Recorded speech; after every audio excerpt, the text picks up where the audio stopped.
আসসালামু আলাইকুম লিসেনার্স এবং রাসেল ভাই, সবাইকে শুভেচ্ছা। সত্যি কথা বলতে রাসেল ভাই, I am honoured two present hair. আমি সত্যি খুব সম্মানিত বোধ করছি যে আজকের এই এপিসোডে আমাকে ইনভাইট করেছেন এবং সেই সাথে যারা ভূত এফএমের লিসেনার্স আছেন তাদেরকে তো অন্তরের অন্তঃস্থল থেকে ভালোবাসা এবং মোবারকবাদ। যারা আমার গল্প পছন্দ করেন, আমাকে পছন্দ করেন এবং যাদের ভালোবাসার কারণেই বারবার এখানে আসা হয়। তো সত্যি কথা বলতে ভাই, মানে কি বলবো, আমি সত্যি খুব এক্সাইটেড আজকের এই প্রোগ্রামে আসতে পেরে। সবাইকে অনেক ধন্যবাদ, আপনাকে স্পেশালি ধন্যবাদ। You most welcome. তাহলে চলুন আমরা এখন ঘটনায় চলে যাই। আসলে ভাই, আজকে যে ঘটনাটা আমি শেয়ার করব, আমি গত কয়েকটা এপিসোডে, টানা দুটো এপিসোডে আমি খুলনার দুটো স্টোরি শেয়ার করেছিলাম। তো আমি লাস্ট খুলনা থেকে ক্লাস নিয়ে আসলাম আর কি। তো ওখান থেকে আমি খুব ভালো ভালো দুটো স্টোরি পেয়েছি। তা আমি চিন্তা করেছি যে এবার আমি এই দুটো স্টোরি এবার এপিসোডেও আমি ইনশাল্লাহ বলার চেষ্টা করব। তো আসলে ভাই, স্টোরি দুটো কালেক্ট করার জন্য সবচেয়ে বেশি যে হেল্প করেছিল উনি হচ্ছে আমাদের গত দুটো স্টোরি যারা এই দুজন হেল্প করেছিল, রূপম এবং সৈকত, দুজনকে স্পেশালি থ্যাঙ্কস।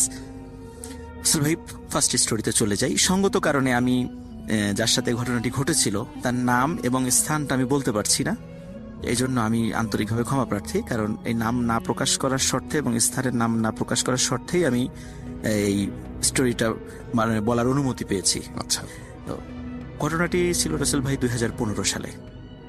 যে ভাইয়ের সাথে ঘটনাটি ঘটেছিল, তো উনি একদিন কোনো একটি কারণে পারিবারিক এবং একটা ব্যবসায়িক কারণে উনি এক জায়গায় যাচ্ছিলেন, মানে জায়গাটার নামও বলছিল।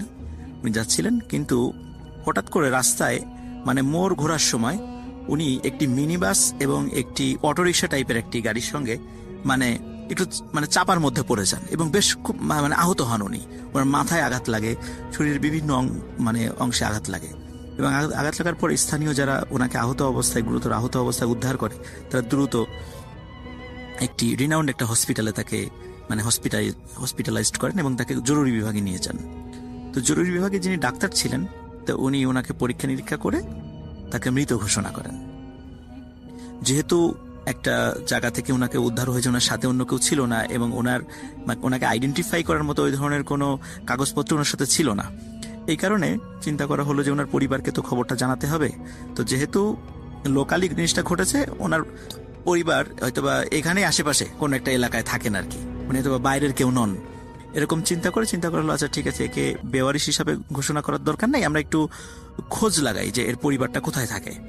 তখন রাসেল ভাই ওনার শরীরটা মোটামুটি যেখানে যেখানে ক্ষত হয়েছিল সেগুলো ব্যান্ডেজ পেঁচিয়ে তাকে হসপিটালের মর্গে পাঠিয়ে দেওয়া হয়। এবং মর্গ বলতে রাসেল ভাই, সাধারণত হসপিটালে দুই ধরনের মর্গ থাকে। একটা টেম্পোরারি মর্গ, যেটা সাধারণ ইনস্ট্যান্ট যে লাশগুলো রাখা হয়, পরবর্তীতে যদি দেরি হয় এই লাশগুলো মেইন যে মর্গটা থাকে মানে বড় মর্গ যেখানে ফরমালিন দিয়ে রাখে, হ্যাঁ, তারপর ফ্রোজেন রুম টুম আছে যেখানে, সেখানে পাঠিয়ে দেওয়া হয় আর কি ওনাকে।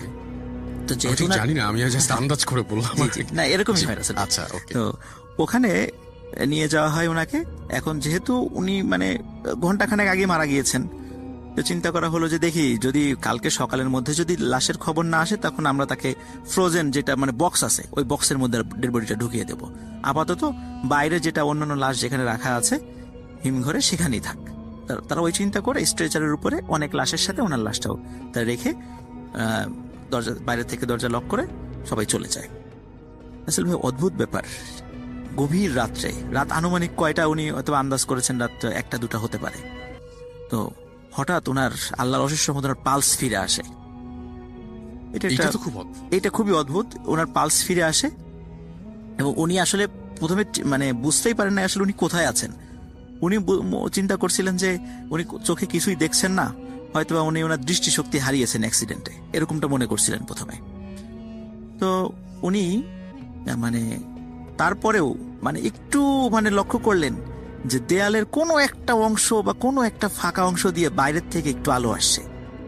তখন উনি চিন্তা করেন না, উনি ওনার আই সাইটটা হারান নাই, মানে উনি দৃষ্টিশক্তি হারান নাই, উনি দেখতে পাচ্ছেন, কিন্তু ঘরটা অন্ধকার।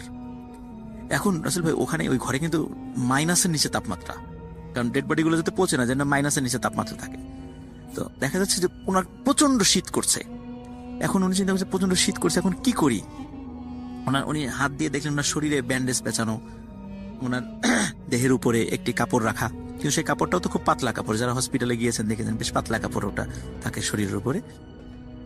তখন উনি ওই পাগলের মতো উনি রুমের মধ্যে ওনার শরীরের সাথে জড়ানোর জন্য অন্য কোনো কাপড় পাওয়া যায় কিনা খুঁজছিলেন, কারণ এত ঠান্ডা লাগছে ওনার। উনি রাসেল ভাই যখন আশেপাশে হাত দিচ্ছিলেন তখন দেখলেন যে মানুষের মতোই যেন অনেকে শুয়ে আছে, তো তাদের শরীরের উপরেও প্রত্যেকের শরীরের উপরে কাপড় আছে। কারণ উনি এই অন্ধকারের ভিতরে হাতড়ে হাতড়ে এই কাপড়গুলো এক একটা করে সংগ্রহ করছিলেন। সংগ্রহ করে উনি মানে শরীরে মানে পেঁচিয়ে ঠান্ডায় ঠকঠক করে কাঁপছিলেন, এবং উনি বুঝতে পারছিলেন না এই মুহূর্তে ওনার কি করা উচিত। আসলে উনি যে কোথায় তখন উনি বুঝতে পারছিলেন না। উনি ধারণা করছিলেন হয়তোবা উনি কোনো মানে আশেপাশে রুগী আছে, রুগীরা ঘুমিয়ে আছে, এই তাদের কাছ থেকে ওই কাপড়গুলো উনি নিয়ে উনি ওনার শরীরে পেঁচিয়েছেন। হঠাৎ রাসেল ভাই অন্ধকারের মধ্যে পাশ থেকে কেউ একজন বলে ওঠে যে, কি ভাই খুব ঠান্ডা লাগছে? তখন উনি চমকে ওঠেন যে, হ্যাঁ খুব ঠান্ডা তো লাগছে, আপনি কে? বলে, আমি এখানকারই একজন। তো তাহলে লাইট জ্বালান, আমি তো অন্ধকারে কিছুই দেখতে পাচ্ছি না। তখন বলবেন, দাঁড়ান আমি লাইটটা জ্বালাচ্ছি। সত্যি রাসেল ভাই লাইটটা জ্বালায় একজন লোক, একদম স্বাভাবিক একজন লোক লাইটটা জ্বালায়। লাইটটা জ্বালানোর পরে উনি দেখেন যে আশেপাশে যা আছে সবাই মৃত। কেউ অ্যাক্সিডেন্টে মারা গিয়েছে, কেউ সুইসাইড করেছে, হয়তোবা পোস্টমর্টেম করার পরে রেখে দিয়েছে, সকালে হয়তোবা দেহ বুঝিয়ে দেবে, বা বেওয়ারিশ লাশ এখনো কবর দিতে পারে নাই বা পরের দিন কবর দেবে, এরকম লাশগুলো ওখানে অনেকগুলো লাশ সেখানে রাখা আছে। তো এইভাবে একের পর এক লাশের সাথে পরিচয় করিয়ে দিচ্ছে যে এই লোকটা এইভাবে মারা গিয়েছে, এই লোকটা এইভাবে মারা গিয়েছে, এভাবে এভাবে প্রত্যেকটা লাশের সাথে পরিচয় করিয়ে দিচ্ছে। এর মধ্যে রাসেল ভাই একটা লাশ পাশে রাখা ছিল। পরে বলছে যে এই লাশটা আজকে মানে বিকালের দিকে অ্যাক্সিডেন্টে মারা গিয়েছে। তখন অন্যান্য লাশগুলোর মানে যেগুলো মানে কাপড় দিয়ে ঢাকা ছিল, উনি তো কিছু কাপড় নিজের শরীরে পেঁচিয়েছিলেন, অন্যান্য যেগুলো ঢাকা ছিল প্রত্যেকটা লাশের উপর থেকে কাপড়টা সরিয়ে দেখছিলেন যে মানে কার লাশ কি উনি দেখছিলেন, কিন্তু ওই লাশের উপর থেকে ওই ব্যক্তি কাপড়টা সরাচ্ছিল না। তখন উনি নিজেই আগ্রহী হয়ে ওই কাপড়টা সরানোর পরে বলছে যে দেখে যে লাশটি শোয়ানো এটা আসলে ওনারই লাশ। তো এটা দেখে উনি এতটা ভয় পান যে উনি আর ওনার সেন্স রাখতে পারেন নাই। উনি সাথে সাথে মানে সেন্সলেস হয়ে পড়ে যান ওখানে। এরপরে ওনার সেন্স ফিরে আসে, তখনও অন্ধকার, মানে রুম অন্ধকার, উনি নিচে পড়ে আছেন। তো উনি কিছুটা মনে করতে পারছিলেন যে একটু আগে কি ঘটনা ঘটছে, এবং উনি ফিল করছিলেন আশেপাশ থেকে কেউ ওনার শরীরে হাত দিচ্ছে অন্ধকারের মধ্যে, এবং প্রচন্ড ভয় পাচ্ছিলেন, প্রচন্ড চিৎকার করতে পারছিলেন না। এর পেছনে কারণ হলো আসলে মাইনাসের নিচে তাপমাত্রা। সাধারণত আমরা দেখি শীতকালে অনেক মানে যখন বাইরে প্রচন্ড শীতের মানে আমরা ঘরে ঢুকি, বাইরের প্রচন্ড ঠান্ডা থেকে অনেক সময় দেখা যায় আমরা মুখের কথাগুলো জড়িয়ে যাচ্ছে, ঠিক ভালো করে উচ্চারণ করতে পারি না। উনি সারা রাত ওই ঠান্ডার মধ্যে থাকার কারণে উনি ওই কথাগুলো জড়িয়ে যাচ্ছিলেন। উনি মানে যারা বোবা আর কি, তারা যেভাবে শব্দ আ করে শব্দ করে উনি ঠিক ওইভাবে শব্দ করতে পারছেন, মানে উনি আর কথা বলতে পারছিলেন না। আর ওই অন্ধকারের মধ্যে কেউ ওনার শরীরে হাত দিচ্ছিল, কেউ মাথায় হাত দিচ্ছে, উনি ফিল করছিলেন যে আমার শরীরে হাত দিচ্ছে কেউ। উনি চিৎকার করার চেষ্টা করছিলেন, কিন্তু চিৎকার করেও চেষ্টা করতে উনি আবার সেন্সলেস হয়ে যান। পরে যখন রাসেল ভাই সকালের দিকে ওই যে যিনি মেইন ডোম উনি আসেন, ওই দরজাটা খুলে ভিতরে ঢুকবে আর কি। তো যখনই দরজাটা খুলে মানে ভিতরে ঢুকেছে ওই ডোমটা, তখন ওই আলো যখন ওনার চোখে পড়েছে, আবার ওনার সেন্স ফিরে আসছে। উনি আলো আসার সাথে সাথে উনি দৌড়িয়ে ওই ডোমের কাছে যাওয়ার চেষ্টা করেছে, এবং উনি যে কি ভয় পেয়েছেন সেটা বলার চেষ্টা করছিল আর কি।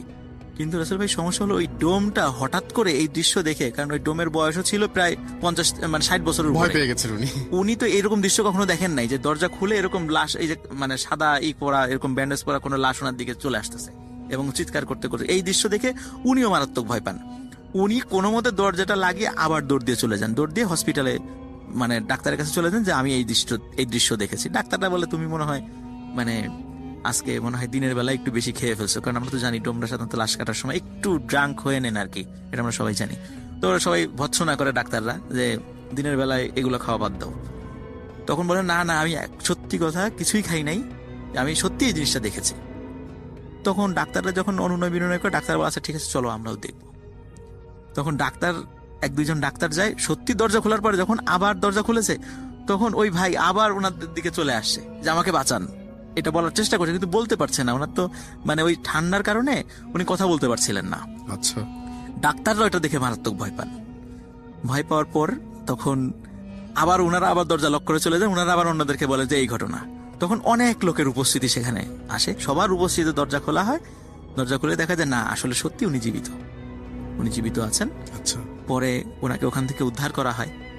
কিন্তু যেহেতু রাসেল ভাই একজন জীবিত মানুষকে, যাই হোক ভুল হোক, যে কারণেই হোক, অজ্ঞতাবশত হোক বা জ্ঞানের অভাবে হোক, ওনাকে তো ডেথ সার্টিফিকেট দিয়ে ফেলেছিলেন। তো এটা তো একটা ক্রিমিনাল অফেন্স হতো বটে। যাই হোক, হসপিটাল কর্তৃপক্ষ ওনার পরিবারের কাছে ক্ষমা চান, ডাক্তারও ক্ষমা চান, উনি সেটা ক্ষমা করে দেন যে বেঁচে ফিরছে। পুরো পরিবার বলে যে বেঁচে গেছে, এটাই শুকরিয়া, আলহামদুলিল্লাহ। তো উনি যদি সত্যি ওনার তো পোস্টমর্টম করাটা বাকি ছিল। এই কারণে রাসেল ভাই ওই দিন মানে বিশেষ একটা অকেশন ছিল, এখন ডাক্তাররা রাতের বেলা চলে গেছিল বাসায়, বলছে যে এটা পোস্টমর্টম পরে করব, সকালে করব। তা না হলে ওনাদেরকে যদি ওই অবস্থায় পোস্টমর্টম করা হতো তাহলে উনি জীবিত থাকতেন না। তো পরিবার বলে যেহেতু উনি জীবিত আছেন, আমাদের আর কোনো দাবি নেই, আলহামদুলিল্লাহ উনি জীবিত আছেন, এটাই আমাদের কাছে শুকরিয়া, আমরা এটা নিয়ে আর কোনো কথা বলবো না। অনেক অন্যরকম একটা তো এরপর রাসেল ভাই উনি এখন কিন্তু দিব্যি স্বাভাবিক মানুষ, এখনো বেঁচে আছেন। এখনো বেঁচে আছেন। আমি মানে গিয়েছিলাম সেখানে, আচ্ছা, আমি নিজে দেখে আসছি। কিন্তু রাসেল ভাই ওই হসপিটাল এবং ওনার নাম বেশ কয়েকটা জিনিস না প্রকাশ করার শর্তে উনি এটা, কারণ যেহেতু উনি হসপিটালের সাথে একটা মিউচুয়াল করে ফেলেছেন, উনি রাজি হয়েছেন, সেটা উনি চাচ্ছিলেন না যে ওই হসপিটালের নাম বা ডাক্তার বা এই সমস্ত বিষয়ে জানাজানি হোক। কারণ যেহেতু উনি বলে ফেলেছেন উনি বেঁচে আছেন, এটাই শুকরিয়া, উনি এগুলা নিয়ে বেশি একটা কথা বলতেও রাজি না। তো এই আমি ঘটনাটি ইনশাল্লাহ আল্লাহর অশেষ রহমতে কালেক্ট করতে পেরেছি। আমার মনে হয় রাসেল ভাই, আমি যাবত কাল পর্যন্ত যতগুলো ঘটনা সংগ্রহ করেছি, তো এই ঘটনাটা মানে আমি এই প্রথম মানে মৃত থেকে জীবিত হয়েছেন এইরকম কোন ব্যক্তির দর্শন বা এইরকমের কোন ঘটনা আমার মনে পড়ে যে এইটাই আনতে পারি না কোনো একদিনের জন্য। উনি হয়তো সবকিছু মানে না বলেই আমাদের সাথে একটু কিছু। আমি রাসেল ভাই চেষ্টা করবো নেক্সট আমি ওইদিকে গেলে আমি চেষ্টা করবো ওনাকে বুঝিয়ে নিয়ে আসার জন্য। যদি আসেন আমার মনে হয় আরেকটু ভালো হবে। ওনাকে আমি এটাও করার চেষ্টা করেছিলাম যে আপনি অ্যাটলিস্ট আমি যে গল্পটা বলবো আপনি একটু ফোনে একটু লিসেনারদের সাথে আসতে না পারেন, উনি এতেও আসলে মানে অতটা রাজি না, বিব্রত বোধ করেছেন। তারপর আসলে আমি চেষ্টা করবো নেক্সটে, আমি চেষ্টা করবো ওনাকে যেন আমরা কথা বলবো, আমরা যাবো, আমরা যে তার সাথে একটু কথা বলে আসবো। জি জি অবশ্যই, আমি অবশ্যই মানে সর্বোচ্চ চেষ্টা করবো ওনাকে যেন আসতে যদি সমস্যা হয় তাহলে আমরা গিয়ে তার কাছ থেকে ঘটনাটা কালেক্ট করব। জি জি অবশ্যই আমি চেষ্টা করবো ইনশাআল্লাহ। থ্যাংক ইউ সো মাচ, এটা ছিল আমার ফার্স্ট স্টোরি, বেস্ট স্টোরি আমাদের। তো thank you so much Afran ভাই, আপনাকে অনেক ধন্যবাদ। আশা করছি যে আপনাদেরও ভালো লাগছে।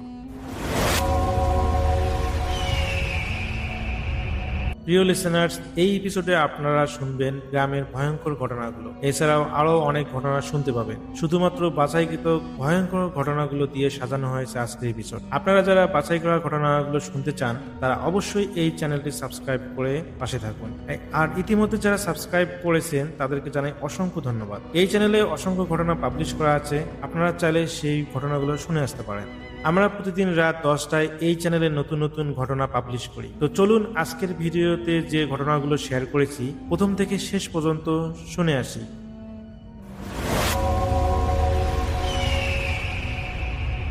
আমরা চলে যাব আমাদের পরবর্তী অতিথির কাছে। আপনার নামটা প্লিজ একটু বলবেন, আপনি কোথা থেকে এসেছেন সেটা বলবেন, তারপরে আপনার ঘটনায় যাব। ঘটনাটা পাঠিয়েছেন আরাবপুর ঝিনাইদহ থেকে সাজিদ আহমেদ জিসান ভাই। 2018 সালের ঘটনা ওনার এবং ওনার বন্ধুর সাথে। এটাও একটা বাস্তব অভিজ্ঞতা তিনি শেয়ার করেছেন, একটা ভয়ঙ্কর অভিজ্ঞতা। 18 সালের ডিসেম্বরের দিকে তখন ওনাদের পরীক্ষা শেষ। তো উনি ওনার বন্ধু, খুব ঘনিষ্ঠ একজন বন্ধু ছিল ফয়সাল। তো জিসান ভাই ফয়সাল ভাইকে বলছে, দেখো পরীক্ষা যেহেতু শেষ, কোথায় ঘোরাফেরা করা যায় ঠিক করো তো। তো এরকম ওরা চিন্তা ভাবনা করতে করতে ঠিক করলো যে ফয়সাল ভাই যিনি আছে, মানে জিসান ভাইয়ের বন্ধু ফয়সাল যিনি আছে, তো ওনার খালার বাড়িতে ওনারা যাবে।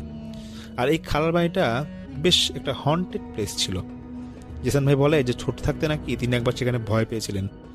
আর খালার বাড়িটা এই কারণে হন্টেড প্লেস, ওনারা যেখানে থাকতো সেখানে একটা ঘর নাকি আছে, যে ঘরটা একটা গোরস্থানের উপরেই বানানো হয়েছিল। এজন্য সেখানে প্রায় সময় নাকি অনেক ভয়ানক ঘটনা ঘটে। তো জিসান ভাই বলে যে তিনি সে উদ্দেশ্য করেই ভাই ওনার বন্ধুকে ফয়সালকে বলে যে দেখো অনেকদিন যেহেতু যাওয়া হয় না, চলো আমরা এখানে যাই, দুজন বন্ধু মিলে আড্ডা দিব, আর হয়তো এখানে আর এখন কোনো সমস্যা হবে না। আর খালার বাসা যে ছাদটা আছে, ছাদটা না খুব সুন্দর ছিল এবং ছাদ থেকে নাকি সেই পাশের গোরস্থানটা দেখা যেত। যাই হোক, তারপর ওনারা ঠিক করে যে এরকম খালার বাসায় যাবে এবং 21শে ডিসেম্বর সকাল 10টার দিকে ওনারা রওনা দেয় সেই খালার বাসার উদ্দেশ্যে, মানে ফয়সাল ভাইয়ের খালার বাসার উদ্দেশ্যে। প্রায় 1-1.5 ঘন্টা লাগে সেখানে যেতে। তো যাওয়ার পর সেই খালা বেশ আদর যত্ন করে এবং তিনি খাওয়া দাওয়ার ব্যবস্থা করে, এবং সেই যে খালা ওনার হাজবেন্ডের একটা বাইক ছিল, তো সেই বাইক দিয়ে নাকি পুরো এলাকা ঘুরে। তো সন্ধ্যার পর সেই ফয়সাল ভাই এবং যিনি ঘটনা পাঠাচ্ছেন জিসান ভাই, ওনারা বেশ বাইরে থেকে আড্ডা দিয়ে আসে ঘরে, এবং 8টার দিকে ওনারা আসার পর খাওয়া দাওয়া শেষ করে রাতে 11:30টার দিকে ওনারা ঠিক করে 2 বন্ধু মিলে ছাদে একটু আড্ডা দিবে। তো এর জন্য ওনারা আড্ডা দেওয়ার জন্য ছাদে 2 বন্ধু যায়, ফয়সাল ভাই জিসান ভাই যায়, এবং যাওয়ার পর ওই এরিয়াটা নিয়ে কথা হচ্ছিল আর কি, যে গোরস্থান যে পাশে আছে এখানে কি ঘটনা ঘটেছে, বা ফয়সাল ভাই ওনার খালার কাছ থেকে এই এলাকাটা নিয়ে কি ঘটনা শুনেছে, এগুলো নিয়ে কথা হচ্ছিল।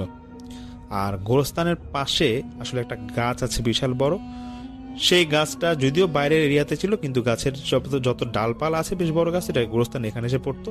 তো অনেকেই বলে এখানে নাকি জিনরা থাকে, এবং মাঝে মাঝে নাকি এটাও শোনা গিয়েছে যে গোরস্থানের পাশে যে গাছটা আছে সেখানে নাকি অনেক আগে নাকি এরকম মানুষের লাশ পাওয়া যেত, এবং লাশগুলা মানে এমন অবস্থায় পাওয়া যেত যেগুলাকে দেখা যেত যে কেউ আঁচড় দিয়ে দাগ কেটে রেখেছে, এবং অথবা ক্ষতবিক্ষত অবস্থায় পাওয়া যেত। কে বা কারা মেরেছে এটা বলতে পারতো না। তো লোকে মুখে নাকি শোনা যেত যে জিনরা নাকি এখানে এরকম উল্টাপাল্টা কাজ করে মানুষদের এরকম মেরে ফেলতো। অনেকে দেখা যায় গাছের পাশে প্রসাব করছে, এরকম খারাপ কাজগুলো করছে, এই জন্য নাকি জিনরা মেরে ফেলতো, অনেকে কথা বলতো। তো এসব কথা বলতে বলতে তো ফয়সাল ভাই জিসান ভাইকে বলছে, আচ্ছা কাজ করো, রাতটা তো এখন অনেক হয়েছে, অনেকক্ষণ তো গল্প করলাম ছাদে তো বসে, এখন এক কাজ করো, আমরা ইয়া করি, এই যে এখানে যে মেইন গেট আছে মেইন গেটটা খুলে আমরা গোরস্থানের ভিতরে ঢুকি, দেখি কি আছে ভিতরে দেখবো। তো দুজন ভাবতেছে যে ঠিক আছে যাওয়া যায়, কিন্তু একজন একজনকে বলছে দেখো যেটাই করি না কেন বড়দের কাউকে বলার দরকার নেই, আমরা একা একাই সেখানে যাই। তারপর তখন শীত ছিল ভালোই, ওনারা তখন ছাদে আরো কিছুক্ষণ গল্প করে তারপর সেই গোরস্থানে ঢুকে। তো ঢোকার পর দেখছে চারপাশ বেশ নীরব। ফয়সাল ভাই পকেট থেকে নাকি তখন তিনি ফোনটা বের করে দেখে রাত 2:34 বেজে গিয়েছে। তখন তিনি সময়টা দেখার পর জিসান ভাই বলে যে দেখো ফয়সাল, রাত তো অনেক হয়েছে, চল এখান থেকে চলে যাই। ফয়সাল ভাই তিনি বলতেছে যে কিরে ভয় পেলে নাকি, গোরস্থান ভিতরে আছে, এত ভয়ের কি আছে? তখন জিসান ভাই বলছে না দেখো যেটা হওয়ার হয়েছে, কোনো কিছু করার দরকার নেই, চল এখান থেকে যাই। হঠাৎ জিসান ভাই চোখ পড়ে সেই গাছটার দিকে, তিনি দেখছে গাছের উপরে টর্চের আলোর মতো কেউ লাইট মারছে। তিনি সাথে সাথে নাকি ভয় পেয়ে যায়। তখন ওনার বন্ধু ফয়সাল বলে যার এটা ভয়ের কিছু নাই, এখানে ভুটুত কিছুই নাই, এটা টর্চ মতো বাইরে থেকে কেউ মারছে। জিসান ভাই বলে যে এত রাতে টর্চ মারবে কে? তারপরও ওনারা এটা অতটা গুরুত্ব না দিয়ে সেখান থেকে ওনারা বাসায় এসে পড়ে। সে রাতে তেমন কিছু আর ঘটে নাই। বাসায় আসার পর অনেক কিছু ঘুমিয়ে যায়। পরের দিন সারাদিন ভালোভাবেই কাটে। রাতে ওনার যে ফয়সাল ভাই যিনি ছিল ওনার আঙ্কেল তিনি ব্যবসায়িক কাজে শহরের বাইরে যায় 2 দিনের জন্য। তো তিনি আরো বলে যাওয়ার আগে দিয়ে যে দেখো ফয়সাল, তুমি তোমার বন্ধু নিয়ে যেতে আসছো, 2-1 দিন থাকো, তোমার খালাও বাসা একা। তা আবার বরাবরের মতো সেই রাতেও ওনারা এরকম ছাদে আড্ডা দিচ্ছিল। তো গোরস্থানের ভিতর তারা পরের দিনও যাবে, এবং এবার যখন যাবে ওনারা ঠিক করে এবার মাঝরাতেই যাবে, মানে ঠিক একই সময় 2টার পরে এরকম যাবে। ওনারা যায় ভিতরে 2জন মিলে। গাছের কাছাকাছি যাওয়া মাত্রই ওনারা দেখছে যে কেউ গাছের উপর থেকে ডাকছে। তখন ফয়সাল ভাই জিসান ভাইকে বলে যে আচ্ছা তুমি কোনো ডাক শুনতেছো? জিসান ভাই বলে হ্যাঁ আমি তো একটা ডাক পাচ্ছি। হঠাৎ শুনে একটা কান্নার আওয়াজ। এটা শোনা মাত্রই নাকি জিসান ভাই দ্রুত দৌড় দিয়ে গোরস্থানের গেট দিয়ে বের হয়ে এসে পড়ে। তিনি ভাবে যে তার পিছনে তো ফয়সাল ভাই আছে। তিনি যখন দেখে পিছনে ফয়সাল ভাই নাই তখন ভাবতে থাকে ফয়সাল গেল কই। তিনি তখন দেখে গোরস্থানের নিচে যে গাছের যে একটা অংশ পড়েছে, ডালপালার এখানে একটা অংশ যে পড়ে আছে, সেখানে একটা কর্নার, গোরস্থানের একটা কর্নার ফয়সাল ভাই দাঁড়িয়ে আছে। জিসান ভাই এটা দেখতেই কয়েকবার ডাকে ফয়সাল ভাইকে, কিন্তু ফয়সাল ভাই স্থিরভাবে দাঁড়িয়ে আছে, তিনি কোনো সারা শব্দ করে না। তখন জিসান ভাই দোয়া দরুদ পড়ে সেই গোরস্থানের ভিতর ঢুকে ফয়সাল ভাইকে যখন ধাক্কা দেয়, ফয়সাল ভাই মনে হঠাৎ করে চেঞ্জ আসে। তিনি বলে যে আমি কোথায় ছিলাম। তখন জিসান ভাই বলে যে তুমি আগে বাইরে আসো, তারপরে বাকি কথা হবে। বাইরে আসে, আসার পর ফয়সাল ভাই বলে যে আমি না কেন জানি মনে হচ্ছিল যে আমার কিছুক্ষণের জন্য সেন্স ছিল না। তারপর দ্রুত তাকে বাসায় নিয়ে আসা হয় এবং সেই রাতেই ফয়সাল ভাইয়ের কাঁপুনি দিয়ে জ্বর, এতটাই জ্বর না যে সকালবেলা পরে ওনারা বাড়ি চলে আসতে বাধ্য হয়। তারপর বাড়িতে আসার পরে ফয়সাল ভাইয়ের তো জ্বর কমে না, এদিকে জিসান ভাইও যখন ফয়সাল ভাই কোনো বাড়িতে পৌঁছে যায় তখন নাকি দেখে যে তার চোখ মুখ প্রচণ্ড লাল হয়ে গিয়েছিল এবং বেশ ফর্সা ছিল ফয়সাল ভাই, তার শরীর নাকি পুরো লাল হয়ে গিয়েছিল ভয়ে, সে কিছু বলতে পারছিল না ঠিকভাবে। এবং ফয়সাল ভাই কিছু একটা হয়তো বা দেখেছিল সেই রাতে, কিন্তু তিনি তা বলতে পারছিল না সেই জিসান ভাইকে।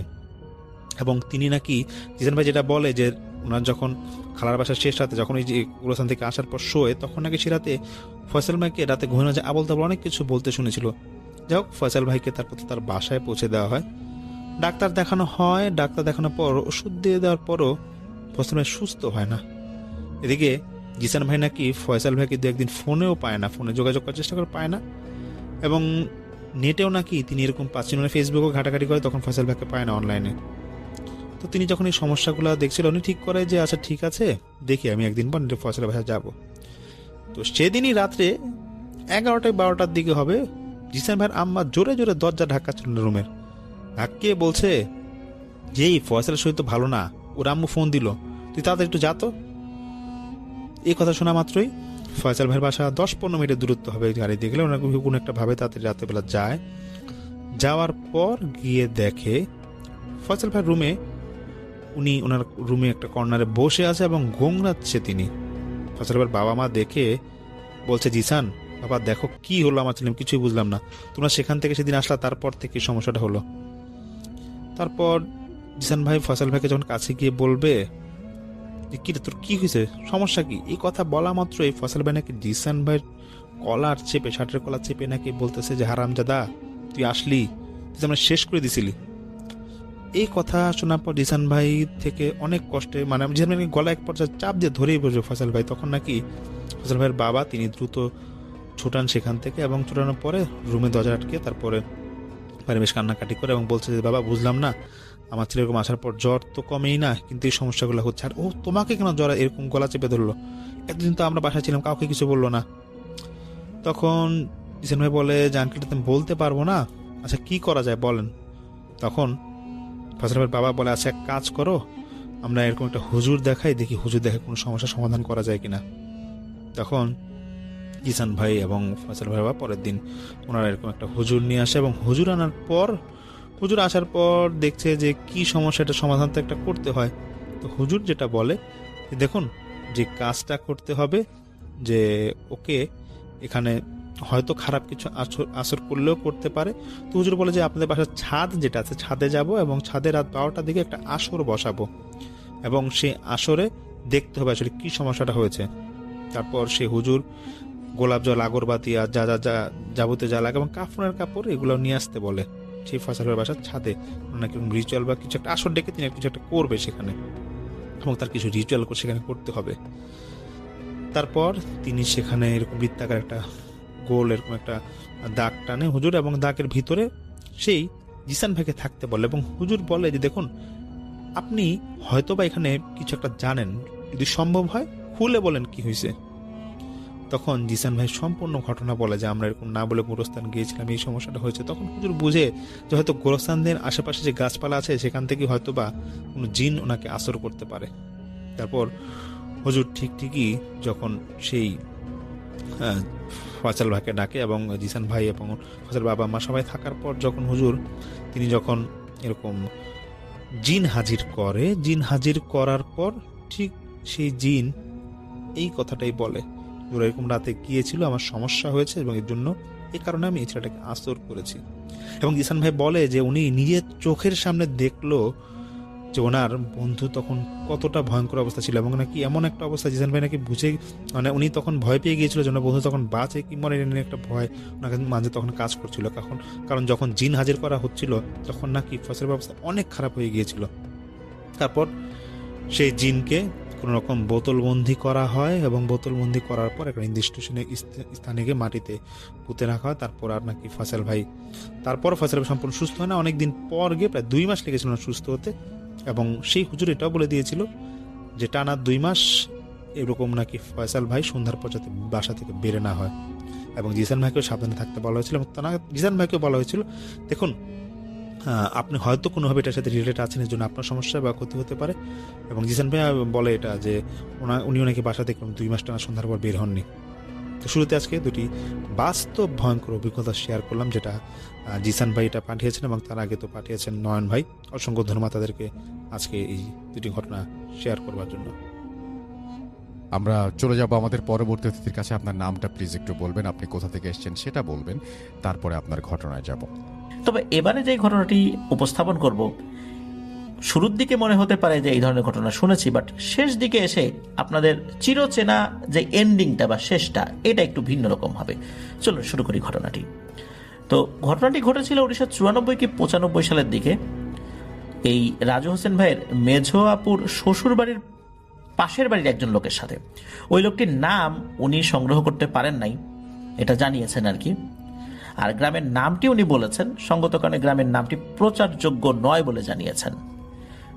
আমার সামনে যদিও নামটা রয়েছে, কিন্তু আমিও প্রচার করতে পারলাম না যেহেতু নিষেধ করেছেন। ওনার আপুর শ্বশুর বাড়ির গ্রামের মানুষ একটা সময় পুকুরে গোসল করতে খুব স্বাচ্ছন্দ্য বোধ করতেন, বিশেষ করে মহিলারা। কারণ ওই সময়ে এই সাবমার্সিবল পাম্পগুলো অ্যাভেলেবল না থাকার কারণে এই চাপকলের পানিতে গোসল করলে তাদের চুলে জট হয়ে যেত, মানে আঠা আঠা হয়ে যেত। তাছাড়া সারাদিন পরিশ্রম করে চাপকল থেকে পানি চেপে গোসল করাটা বেশ কষ্টদায়ক ব্যাপারও ছিল তাদের জন্য। তারা যে পুকুরগুলোতে গোসল করত সেই পুকুরগুলো এখনো বিদ্যমান রয়েছে। তো যাই হোক, ওনার মেঝো দুলাভাই দের বাড়ির পাশে ছিল পাশাপাশি 2টা পুকুর। তো স্বাভাবিকভাবেই পুকুর পাড়ে জনবসতি ছিল না ওই সময়ের প্রেক্ষাপটে আর কি। তবে একটি পুকুরের নাম ছিল হচ্ছে এই আসাদুল্লাদের পুকুর, মানে মানুষ বলতো আসাদুল্লাদের পুকুর আর কি। তো ওই যে বাড়িটা আর কি, ওই আসাদুল্লাদের বাড়িটা ছিল ওই পুকুর থেকে প্রায় 30-35 মিটার দূরে। আর আসাদুল্লাহর বাবা ছিলেন নামাজি মানুষ, উনি প্রায় রাতেই তাহাজ্জুদের নামাজ পড়তে উঠতেন। এই কারণে উনি ওয়াশরুম থেকে ফ্রেশ হয়ে বাড়ির চাপকল থেকে অজু করে ঘরে চলে আসতেন। কখনো কোনো ধরনের সমস্যার সম্মুখীন উনি হন নাই আল্লাহর রহমতে। আরেকটা কথা বলে রাখা ভালো যে এই আসাদুল্লাহদের যে ওয়াশরুম, এই ওয়াশরুমটা ছিল প্রায় পুকুরের কাছাকাছি, যেটা রাজু হোসেন ভাই নিজেও দেখেছেন আর কি, জানিয়েছেন আমাদেরকে। তো এইভাবেই চলছিল সময়, কোনো ধরনের সমস্যা ছাড়াই উনি প্রতিদিনের মতো ওনার অভ্যাসগত যেই ব্যাপারটা এটা উনি করেই যাচ্ছিলেন। একদিন হয় কি, এই আসাদুল্লাহর বাবা নামাজ পড়তে উঠে যখন প্রকৃতির ডাকে সাড়া দিতে ওয়াশরুমে গিয়েছেন, হঠাৎ করে বেশ জোরে সোরে ভূমিকম্পের মতো কম্পন অনুভূত হয় তার কাছে। উনি ভাবেন হয়তো বা ভূমিকম্প হচ্ছে, তাই উনি তড়িঘড়ি করে ফ্রেশ হয়ে ওজু না করে ঘরে চলে আসেন। এসে দেখেন সবকিছু ঠিকঠাক আছে, হারিকেন জ্বালিয়ে সবকিছু চেক করেন, দেখেন যে না সব ঠিকঠাক আছে, বাড়ির কেউ ঘুম থেকে ওঠে নাই, ভূমিকম্প মনে করে যে উঠে যাবে তা কিন্তু না। তো উনি ওই রাত্রে তাহাজ্জুদের নামাজ না পড়েই ঘুমিয়ে পড়েন, ফজরের সময় আবার উঠেন আর কি, উঠে নামাজ পড়েছিলেন আর কি। তো পরের দিন আবার উনি তাহাজ্জুদের নামাজ পড়ার জন্য ওঠেন, উঠে প্রথমে ওয়াশরুমে গিয়েছিলেন। ওয়াশরুমে যখন ঢুকেছেন আগের দিনের মতো ওই সময় হঠাৎ করে কম্পন অনুভূত হয়। তবে এবার ওই কম্পনের সাথে অদ্ভুত ঝনঝনানির শব্দ শুনতে পাওয়া যায়। এবার আর উনি গত রাত্রের মতো ওয়াশরুম থেকে বের হন নাই, যতক্ষণ না পর্যন্ত ওই শব্দ আর কম্পন শেষ হয়। ওই রাত্রে উনি বুঝতে পারেন যে এটা স্বাভাবিক কিছু না। উনি একটু ভয় পেয়েছিলেন বই কি, যেহেতু একটা অস্বাভাবিক ব্যাপার উনি ফিল করলেন। উনি ওযু না করে দ্রুত ঘরে চলে যান, ওই রাত্রের মতো উনি ঘুমিয়ে পড়েন। এর কয়েকদিন পর আসাদুল্লাহর বাবা যখন বাইরে যেতেন, তো সাথে ওই আসাদুল্লাহর মাকে নিয়ে যেতেন। বাইরে যেতেন বলতে উনি যখন রাত্রেবেলা আর কি, বা ভোরবেলাও তো না, তাহাজ্জুদের নামাজ উনি পড়তেন রাত 3টার দিকে। তো ওই সময় যখন উঠতেন তখন আসাদুল্লাহর মাকে উনি নিয়ে যেতেন। তো এইভাবে কেটে যাচ্ছে বেশ কয়েকটা দিন। এর মধ্যে কিন্তু ওই ধরনের কম্পন বা ঝনঝন শব্দ হয়নি। কিন্তু হঠাৎ করে এক রাত্রে ওই সমস্যাটা আবার হয়। তবে এবার কিন্তু ঘরের বাইরে থাকা অবস্থায় হয়নি। যখন ওরা ঘরে চলে আসেন এর কিছুক্ষণ পরেই ওই ঝনঝন ঝনঝন শব্দ পাওয়া যেত। তবে এইবার আর ভূমিকম্পের মতো কম্পন হতো না, মনে হচ্ছিল কোনো কিছু গড়িয়ে গড়িয়ে এক জায়গা থেকে অন্য জায়গায় যাচ্ছে। তো ওই রাত্রে যখন হয়, ওই রাত্রে আর ওনারা এই জিনিসটা দেখতে যাওয়ার সাহস করেন নাই। পরের রাত্রে ওনারা যখনই আবার ঘরে ঢুকেছেন, ওই আসাদুল্লাহর বাবা অজু করে আবার ঘরে ঢুকেছেন, তার মাও ঢুকেছে ঘরের ভিতরে, এরপরও কিন্তু ওই শব্দটা ওনারা পেয়েছেন। এরপর ওনারা সিদ্ধান্ত নিলেন যে আসলে জিনিসটা কি, এটা একটু দেখি। তো যেই ভাবা সেই কাজ। পরের রাত্রে ওনারা যখন উঠেছেন, ওঠার পর ওই ঘরের ওই জায়গাতে চুপটি করে বসে আছেন, যে শব্দ যখন হয় তখন দেখবো যে এই শব্দটা আসলে কিসের। হারিকেন তো হাতে ছিলই। কিছুক্ষণ পরে আবার সেই শব্দ শুরু হয়, ঝনঝন ঝনঝন শব্দ। ওনারা দুইজন আস্তে আস্তে পা টিপে টিপে ওই শব্দের দিকে এগিয়ে গিয়েছেন। ওনারা বাইরে গিয়ে অদ্ভুত এক দৃশ্য দেখেন। তবে সাথে সাথে ওনারা ওই হারিকেনের আলোটা নিভিয়ে দিয়ে চুপ করে একটা গাছের আড়ালে দাঁড়িয়ে দেখছিলেন যে আসলে ব্যাপারটা কি। ওনারা দেখেন কয়েকটা বস্তু উজ্জ্বল আলো ছড়াচ্ছে আর গড়িয়ে গড়িয়ে তাদের পুকুর পাড় দিয়ে আর একটা যে পুকুর রয়েছে না, ওই দিকে চলে যাচ্ছে। ওই জিনিসগুলো আসলে কলস ছিল। কোথা থেকে এসেছে এটা অবশ্য ওনারা বুঝতে পারেন নাই। এই দৃশ্য দেখে ভয়ে ওনাদের শরীর তো বরফ হয়ে যাচ্ছিল। তবুও ওনারা এক চুল পরিমাণ শব্দ করেন নাই বা নড়াচড়াও করেন নাই, যতক্ষণ না পর্যন্ত ওই কলসগুলো পার্শ্ববর্তী পুকুরে গিয়ে গায়েব হয়ে যাচ্ছিল। কলসগুলো পার্শ্ববর্তী পুকুরে যাওয়ার পর ওগুলো যখন ভ্যানিশ হয়ে যায়, পুকুরের মধ্যে ডুবে যায়, তখন ওই দুইজন দ্রুত ঘরে চলে আসেন। ভয়ে দুইজন জড়সড় হয়ে ঘুমানোর চেষ্টা করেন, একটা পর্যায়ে ঘুমিয়ে যান। পরের দিন সকালবেলা গ্রামের বেশ কিছু মানুষের সাথে রাতের ওই ঘটনাটি শেয়ার করেন। অল্প সময়ের মধ্যেই গ্রামের মানুষজন জেনে যায় যে এই ঘটনা ঘটেছে। এখন ভয়ে সেই পুকুরে গোসল করা বা অন্যান্য কাজ করা তো মানুষজন বন্ধ করে দিয়েছে। আর ঘটনা শুরু মূলত এইখান থেকেই। ওইখানে যে একটা লোক, ওই গ্রামের লোক ছিল, যার নাম বলতে আর কি ভুলে গেছেন আর কি, বা নামটা সংগ্রহ করা সম্ভব হয়নি, রাজু হোসেন ভাই যার কথা বলেছিল। তো এই লোকটা কিন্তু এটা শুনেছে। এই লোকটা কিন্তু বেশ সাহসী। তো এই কথা শোনার পর উনি তো বিশ্বাস করে না। আর গ্রামের মানুষের এই ধরনের গল্প এর আগেও বহু শোনা আছে। গ্রামের মানুষজন এটাও জানে যে এইসব জিনিসের পথ যদি একবার রোধ করা যায়, তাদের কাছ থেকে অনেক মূল্যবান ধনরত্ন অর্জন করা যায়। এই লোকটা পেয়ে বসে ওই লোকটিকে। ওই লোকটা আবার একটু বুদ্ধি করে উপস্থিত সবাইকে বলে যে আমি দেখতে চাই ঘটনাটি আসলে সত্যি কিনা, নাকি আপনারা আমাদের সাথে মিথ্যা কথা বলতেছেন যেন আপনাদের পুকুর আমরা ব্যবহার না করি। এ কথা কিন্তু আবার একটু বলতে হয় প্রিয় লিসেনার্স। ওই সময় কিন্তু একসাথে পুকুরে অনেক মানুষ গোসল করত। এই কারণে দেখা যেত যে অনেক সময় এটা নিয়ে বিশৃঙ্খলা সৃষ্টি হতো, ঝগড়া বিবাদ সৃষ্টি হতো। তাই অনেকেই মনে করেছিল যে যাতে করে ওই পুকুরে কেউ গোসল করতে না যায়, এই কারণে ভয় দেখাচ্ছে। কিন্তু যখন এই যে আসাদুল্লাহর মা বাবা জানায় যে না, তারা সত্যই বলছে, গ্রামের অনেক মানুষ সেটা বিশ্বাস করলে ওই যে ওই লোকটা তো আসলে সে ভান ধরেছে যে সে বিশ্বাস করছে না, আসলে তার মনের মধ্যে দুরভিসন্ধি ছিল। তখন ওই লোকটা বলে আচ্ছা ঠিক আছে, আমি আজকে রাত্রে পুকুর পাড়ে থাকবো, দেখি কি হয়। লোভ আসলেই খুব ভয়ঙ্কর জিনিস, যেটা ওই লোকটাকে পেয়ে বসেছিল। সে গভীর রাতের বেলা তার সাথে একজন সঙ্গী নিয়ে পুকুরের পাশে গাছপালার আড়ালে একটা ঝুপড়ির মতো জায়গায় অবস্থান নেন এবং অপেক্ষা করতে থাকেন যে আসলে কি হয়। তাদেরকে আর বেশিক্ষণ অপেক্ষা করতে হয়নি, হঠাৎ করে ঝনঝন ঝনঝন শব্দ শুরু হয়ে যায়। আর এটার অপেক্ষাতেই তারা ছিলেন। তো তারা দেখলেন এই আসাদুল্লাহদের পুকুরের ঠিক মাঝখানে পানির নিচ থেকে সাদা ধবধবে আলো জ্বলছে, মনে হচ্ছে পানির নিচে হঠাৎ করে লাইট জ্বলে উঠেছে। তার পরক্ষণে শো করে আবার পানি ভেদ করে সাদা একটা জিনিস বের হয়ে আসলো এবং পানির উপরে থেকেই পুকুরের চারপাশে প্রদক্ষিণ করলো, আবার পুকুরের মাঝখানে চলে গেল। এই দৃশ্য দেখে তার সাথে যে লোকটা ছিল সে সেখানেই অজ্ঞান হয়ে যায় এবং অজ্ঞান হয়ে তার গায়ের উপর হেলে পড়ে। উনি কিন্তু তখনও হাল ছাড়েন নাই।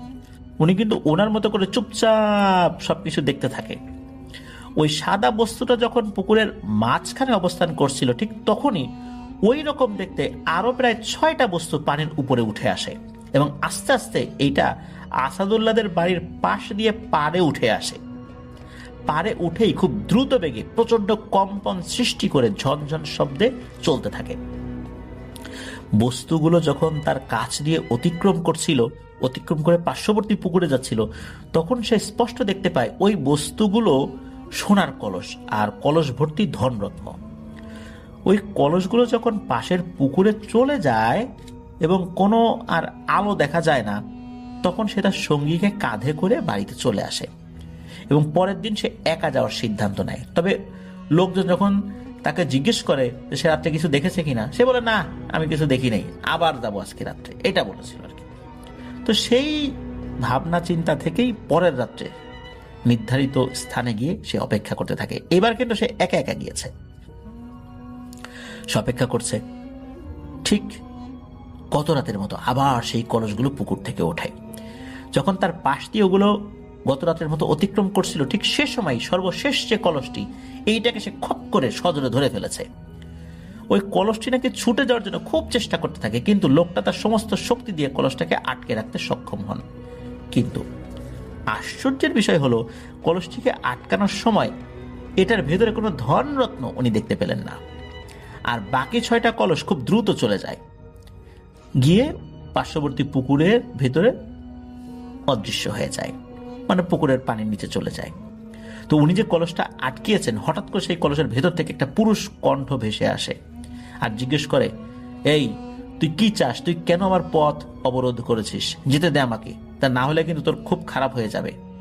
ওই লোকটি হেসে বলে, আরে বেটা, তোর যদি এত ক্ষমতা থাকতো তা তুই তো আমাকে মেরেই চলে যেতে পারতি। আমার শক্তি তোর শক্তির চাইতে যে বেশি তা তো আমি বুঝে গেছি রে। তোর ভিতরে থাকা সমস্ত ধনরত্ন আমাকে দিয়ে তুই চলে যা, তোকে আমার কোনো প্রয়োজন নেই। এই কথা বলার পর ওই কলসের ভেতরে যেই অবয়বটা ছিল, সেই অবয়বটার ভেতর থেকে একটা কণ্ঠ ভেসে আসে। সেই অবয়বটা বলে যে এই ধনরত্ন আমাদের আমানত, আর যুগ যুগ ধরে আমরা এই আমানতের হেফাজত করে আসছি। তোর মতো ফাজিল লোভী লোকদেরকে এখান থেকে তিল পরিমাণ কিছু দেয়া হবে না। এসব ছাড়া তুই অন্য কিছু চাইতে পারিস, আমি দেওয়ার চেষ্টা করব তোকে, কিন্তু ধনরত্ন আমি তোকে দিতে পারবো না। তো এই কথা শোনার পর ওই লোকটির মাথায় একটা দুষ্টু বুদ্ধি চেপে বসে। সে বলে, ঠিক আছে, আমি যা চাইবো দিবি তো? আমি তোর কাছে ধনরত্ন চাইবো না। তখন ভেতর থেকে আওয়াজ ভেসে আসে, আচ্ছা ঠিক আছে, দেব। তখন ওই লোকটা বলে, তুই আমার সাথে চল। এই কথা শোনার পর ওই কলসের ভেতর থেকে অনেক আকুতি আসতে থাকে, আকুতি মিনতি আসতে থাকে যে না, আমাকে ছেড়ে দে, আমাকে এটা কেমন ধরনের চাওয়া হলো? তুই একটা জিনিস চাইতি, আমি দিতাম, তারপর আমি চলে যেতাম, কিন্তু আমাকেই চাচ্ছিস, আমাকেই নিয়ে যাবি, এটা কেমন কথা? কিন্তু না, সে নাছর বান্দা। সে বলছে যে তুই আমাকে বলছিস যে দিবি, এখন তোকে যেতে হবে, ওয়াদার বরখেলাপ করা যাবে না। আর ওই জিনিসটাও যেতে চাচ্ছে না, ওই জিনিসটা ছুটে চলে যাওয়ার চেষ্টা করছে, কিন্তু কোনোভাবে পারছে না। একটা পর্যায়ে ওই লোকটা কি করছে, ওই কলসটা উঁচু করে ঘাড়ে নিয়ে সোজা হাঁটতে হাঁটতে বাড়ির দিকে চলে আসছে। বাড়িতে এসে ওই লোকটা ওই কলসটাকে একটা ছালার বস্তা দিয়ে ঢেকে রেখেছে। ওই রাত্রে তার সাথে আর কিছু হয় না। এই ঘটনা সে আর কারোর সাথে শেয়ারও করে না। ওই রাত্রে সে স্বপ্ন দেখে যে কেউ তাকে বলছে, তুই যে কলসটা নিয়ে আসলি, তুই তো এটা বিক্রি করতে পারবি না, অন্য কোনো কাজেও লাগাতে পারবি না। তুই যেহেতু এটা নিয়েই আসছিস, আমি তোকে কিছুটা সাহায্য করব, তুই যদি আমার কথা মতো চলিস। মনে রাখিস, তুই যদি আমার কথা মতো না চলিস, তাহলে কিন্তু তুই এটাকে আর ধরে রাখতে পারবি না। লোকটা স্বপ্নের মধ্যেই রাজি হয়ে যায়। তখন নাকি ওই অবয়বটা বলে, তুই কখনোই এই কলসের ভিতরে থাকা ধনরত্ন চাইতে পারবি না। যা তুই কলস ধরে রাখার সময় দেখেছিস যার ভিতরে কিছু নাই, তুই এটাই দেখবি সব সময়। আর আমি যা বলবো তুই সেইভাবে কাজ করবি, তাহলে আমি তোকে সাহায্য করব। আর তুই যদি আমার কথা মতো কাজ না করিস, তাহলে আমি অদৃশ্য হয়ে আমার স্থানে চলে যাব, তোর সাথে আমার বন্ধনটা ছিন্ন হয়ে যাবে। লোকটা রাজি হয় আর জিজ্ঞেস করে কি করতে হবে। তখন ওই অবয়বটা বলে, কাল সকালে ঘুম থেকে উঠে বিসমিল্লাহ বলে কলসের ভিতরে হাত দিবি। কলসে অনেকগুলো টাকা থাকবে, সেই টাকাগুলো নিয়ে বাজারে যাবি। বাজার থেকে এক দামে 7টা কালো রঙের গরু কিনে এনে গ্রামের সবাইকে খাওয়াবি, কিন্তু খবরদার গরু কেনার সময় কোনো দামাদামি করতে পারবি না। পরের দিন সকালবেলা ঘুম থেকে উঠে যখন সে কলসের ভিতরে বিসমিল্লাহ বলে হাত দেয়, ভিতরে আসলেই অনেকগুলো টাকার বান্ডিল সে পায়। তার ভাষ্য মতে 5 লক্ষ টাকা ছিল সেখানে। তো 94-95 সালের দিকে 5 লক্ষ টাকা মানে কিন্তু অনেক টাকা। তো টাকা পেয়ে সে তো মহা খুশি, বাজারে গিয়েছে গরু কিনতে। আর ওখানে গিয়েই সে ভুল করে বসে। তার একটা স্বভাব ছিল সবকিছু দামাদামি করে যাচাই বাছাই করে কেনা, এটা একটা ভালো স্বভাব, কিন্তু এটা তো নিষেধ ছিল এইটার প্রেক্ষাপটে।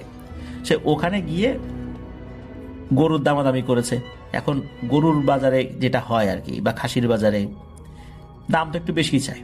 তো যখন দাম চেয়েছে, উনি এবার বলছে, এই বেটা এত দাম নাকি এটার, ঠিক করে দাম চাও। তো উনি এভাবেই মূলত 7টা গরু কিনেছেন, কালো গরু কিনে এনে পুরো গ্রামবাসীকে দাওয়াত করে খাইয়েছেন।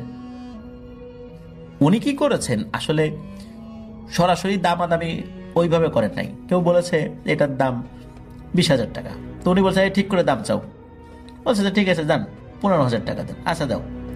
উনি কিন্তু বলেন নাই যে 20,000 টাকা না 15,000 টাকা। উনি এই কৌশল অবলম্বন করেছেন, কিন্তু এটাও তো এক ধরনের দামাদামি, এটাও তো একটা কৌশল অবলম্বন করা। উনি কিন্তু এই ভুলটা করেছিলেন, উনি বেশি চালাকি করতে গিয়েছিলেন। তো যাই হোক, ওই রাত্রে উনি যখন ঘুমিয়েছেন, স্বপ্নে ওই অবয়বটা আবারও আসে, এসে বলে, তোর সাথে আমার বন্ধনই কিন্তু ছিন্ন হয়ে গেছে, তুই দামাদামি করেছিস আর তুই আমাকে আর রাখতে পারলি না। এটা বলেই ওই অবয়বটা একটা অট্ট হাসি দেয়। ওই অবয়বটার চেহারা উনি ভালো করে বুঝতে পারেন নাই, একটা কালো মেঘের মতো একটা অবয়ব, এরকম একটা দেখছিলেন আর কি স্বপ্নের মধ্যে।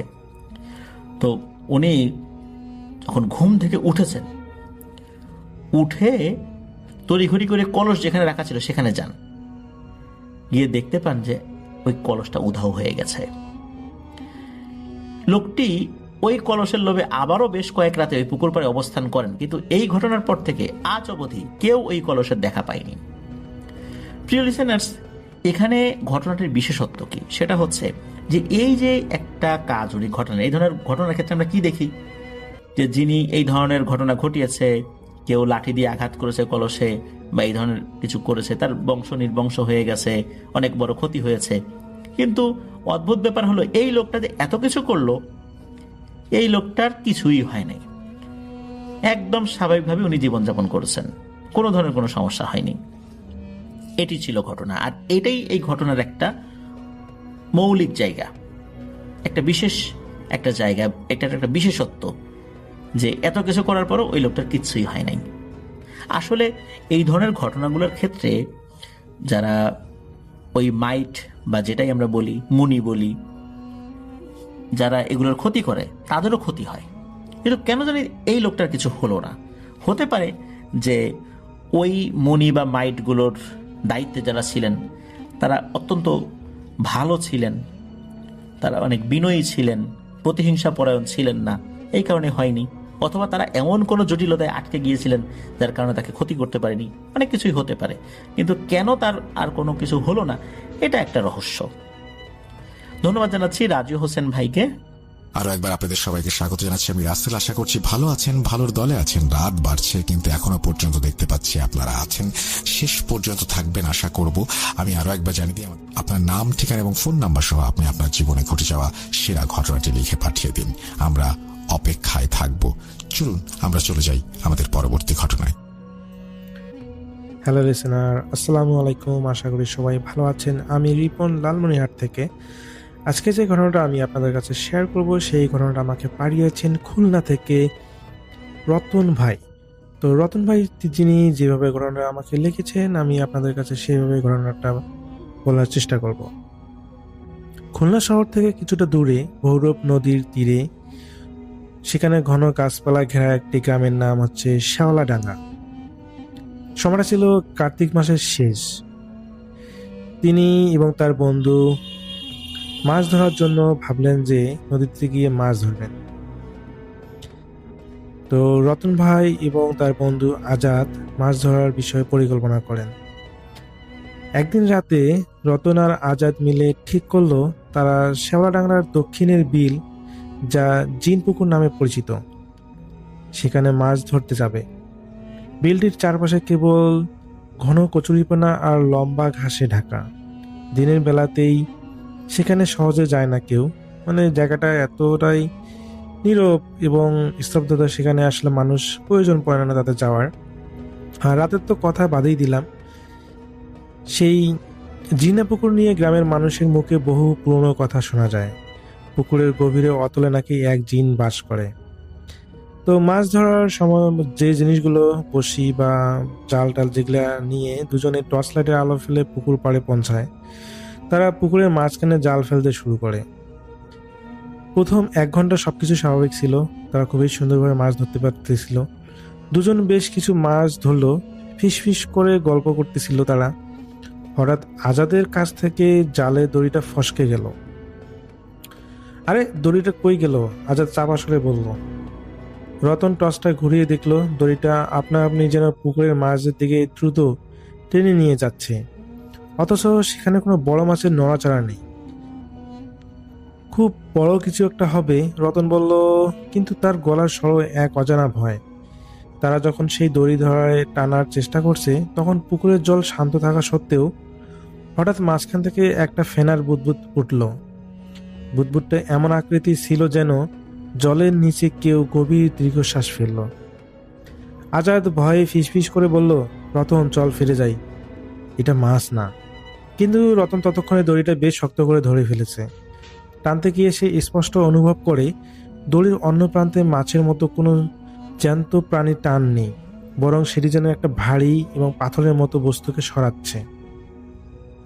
টানতে টানতে দড়িটি যখন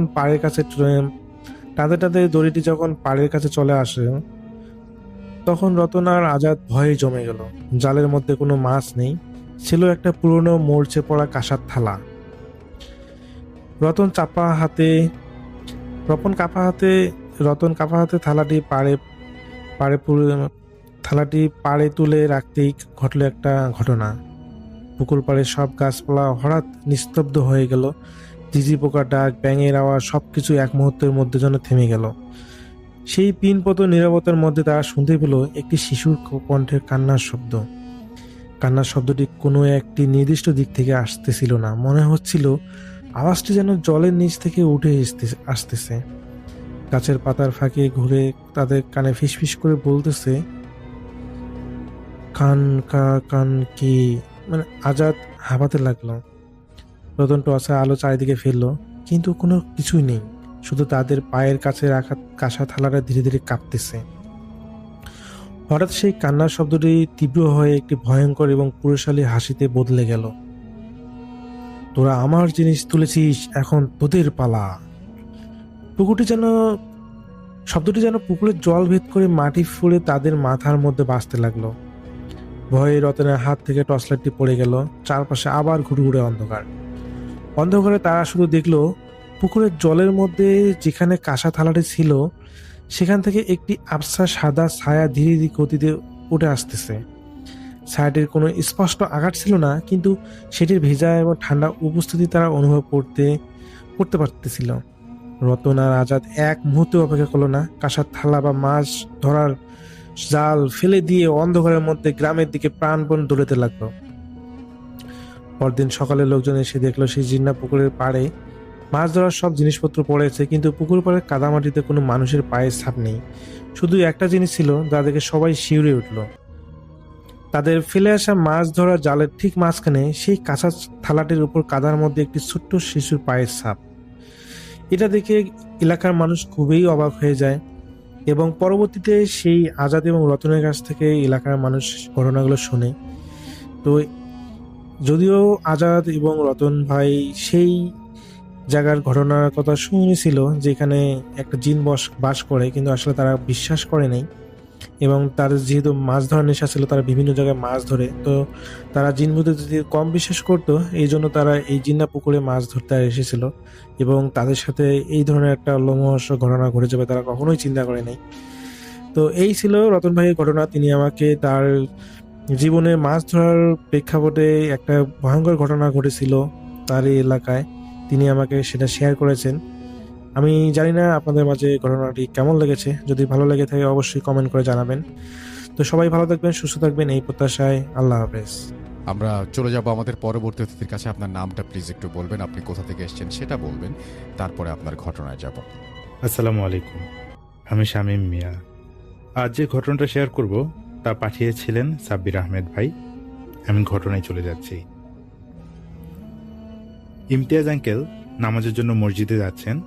তার কলিগ দুজন আগেই চলে গেছেন মসজিদে, আর তখনও আজান হয়নি। লাশের খবর জানার পর গ্রামের সবাই বেশিরভাগ মানুষই জেগেছিল, আর আগে থেকেই মসজিদও খোলা ছিল। ইমতিয়াজ আঙ্কেল যখন মসজিদে যাচ্ছিলেন তার পেছনেই ছিল সেই কলিগের ডেড বডি। ওখানে কয়েকজন একসঙ্গে বসেছিলেন। তিনি আবার সামনে হাঁটতে লাগলেন। 2 মিনিট হাঁটলেই মসজিদ। এমন সময় তিনি দেখেন যে ওজুখানাটা একটু দূরে, আর ওখানে একটা টিউবওয়েল, তার থেকে 10-12 হাত দূরে অন্য বাড়ির একটা টয়লেট ছিল, টিনের টয়লেট। ওখানে কেউ দাঁড়িয়ে আছে, কালো একটা অবয়বটা মনে হচ্ছে আঙ্কেলকে হাত ইশারা করছে। আঙ্কেল ওদিকে যাবেন কিনা ভাবছে। এখানে তো কেউ তাকে চেনে না, কে ডাকবে তাকে। তিনি তাকিয়ে আছেন, সেই অবয়বের দিকে তাকিয়ে আছেন, আর অবয়বটাও কেমন এখনো তাকে ইশারা করে হাত ইশারায় ডাকছে। আঙ্কেল যাচ্ছে না। তিনি তাকিয়ে আছেন এবং মনে মনে সুরা পড়ছেন। এবার মনে হলো অবয়বটা রেগে যাচ্ছে। সে এক ঝটকায় টয়লেটের চালার উপর উঠে গেছে। এবার আঙ্কেল বুঝতে পারে যে মানুষ হলে তো এটা সম্ভব হতো না। এটা সেই অবয়ব যাকে তিনি কয়েকদিন আগে থেকে দেখছে। সে বনের মাঝে বিপদ হবার পর থেকেই।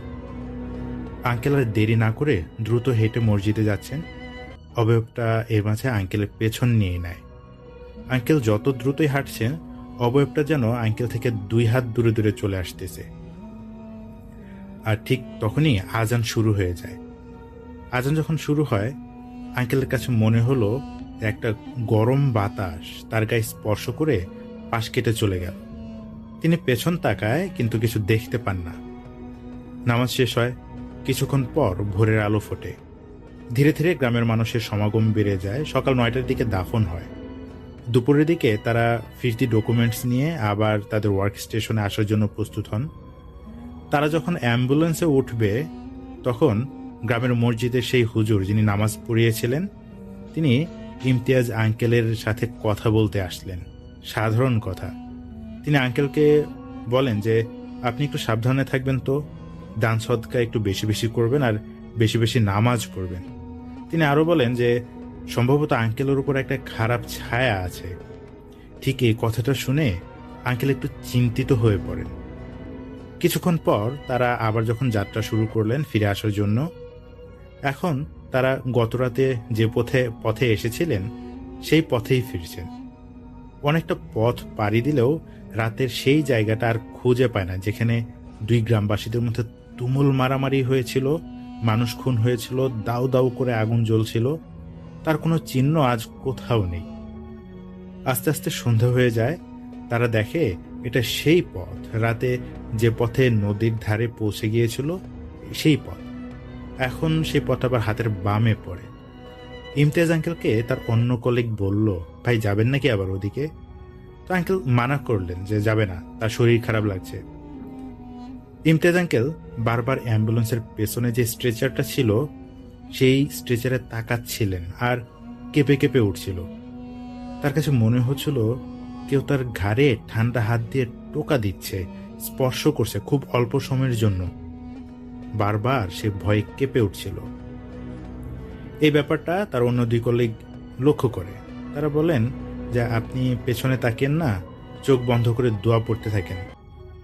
আঙ্কেল তখন চোখ বন্ধ করে সূরা পড়তে থাকে। তাদের ডিউটি স্টেশন দেখা যাচ্ছে।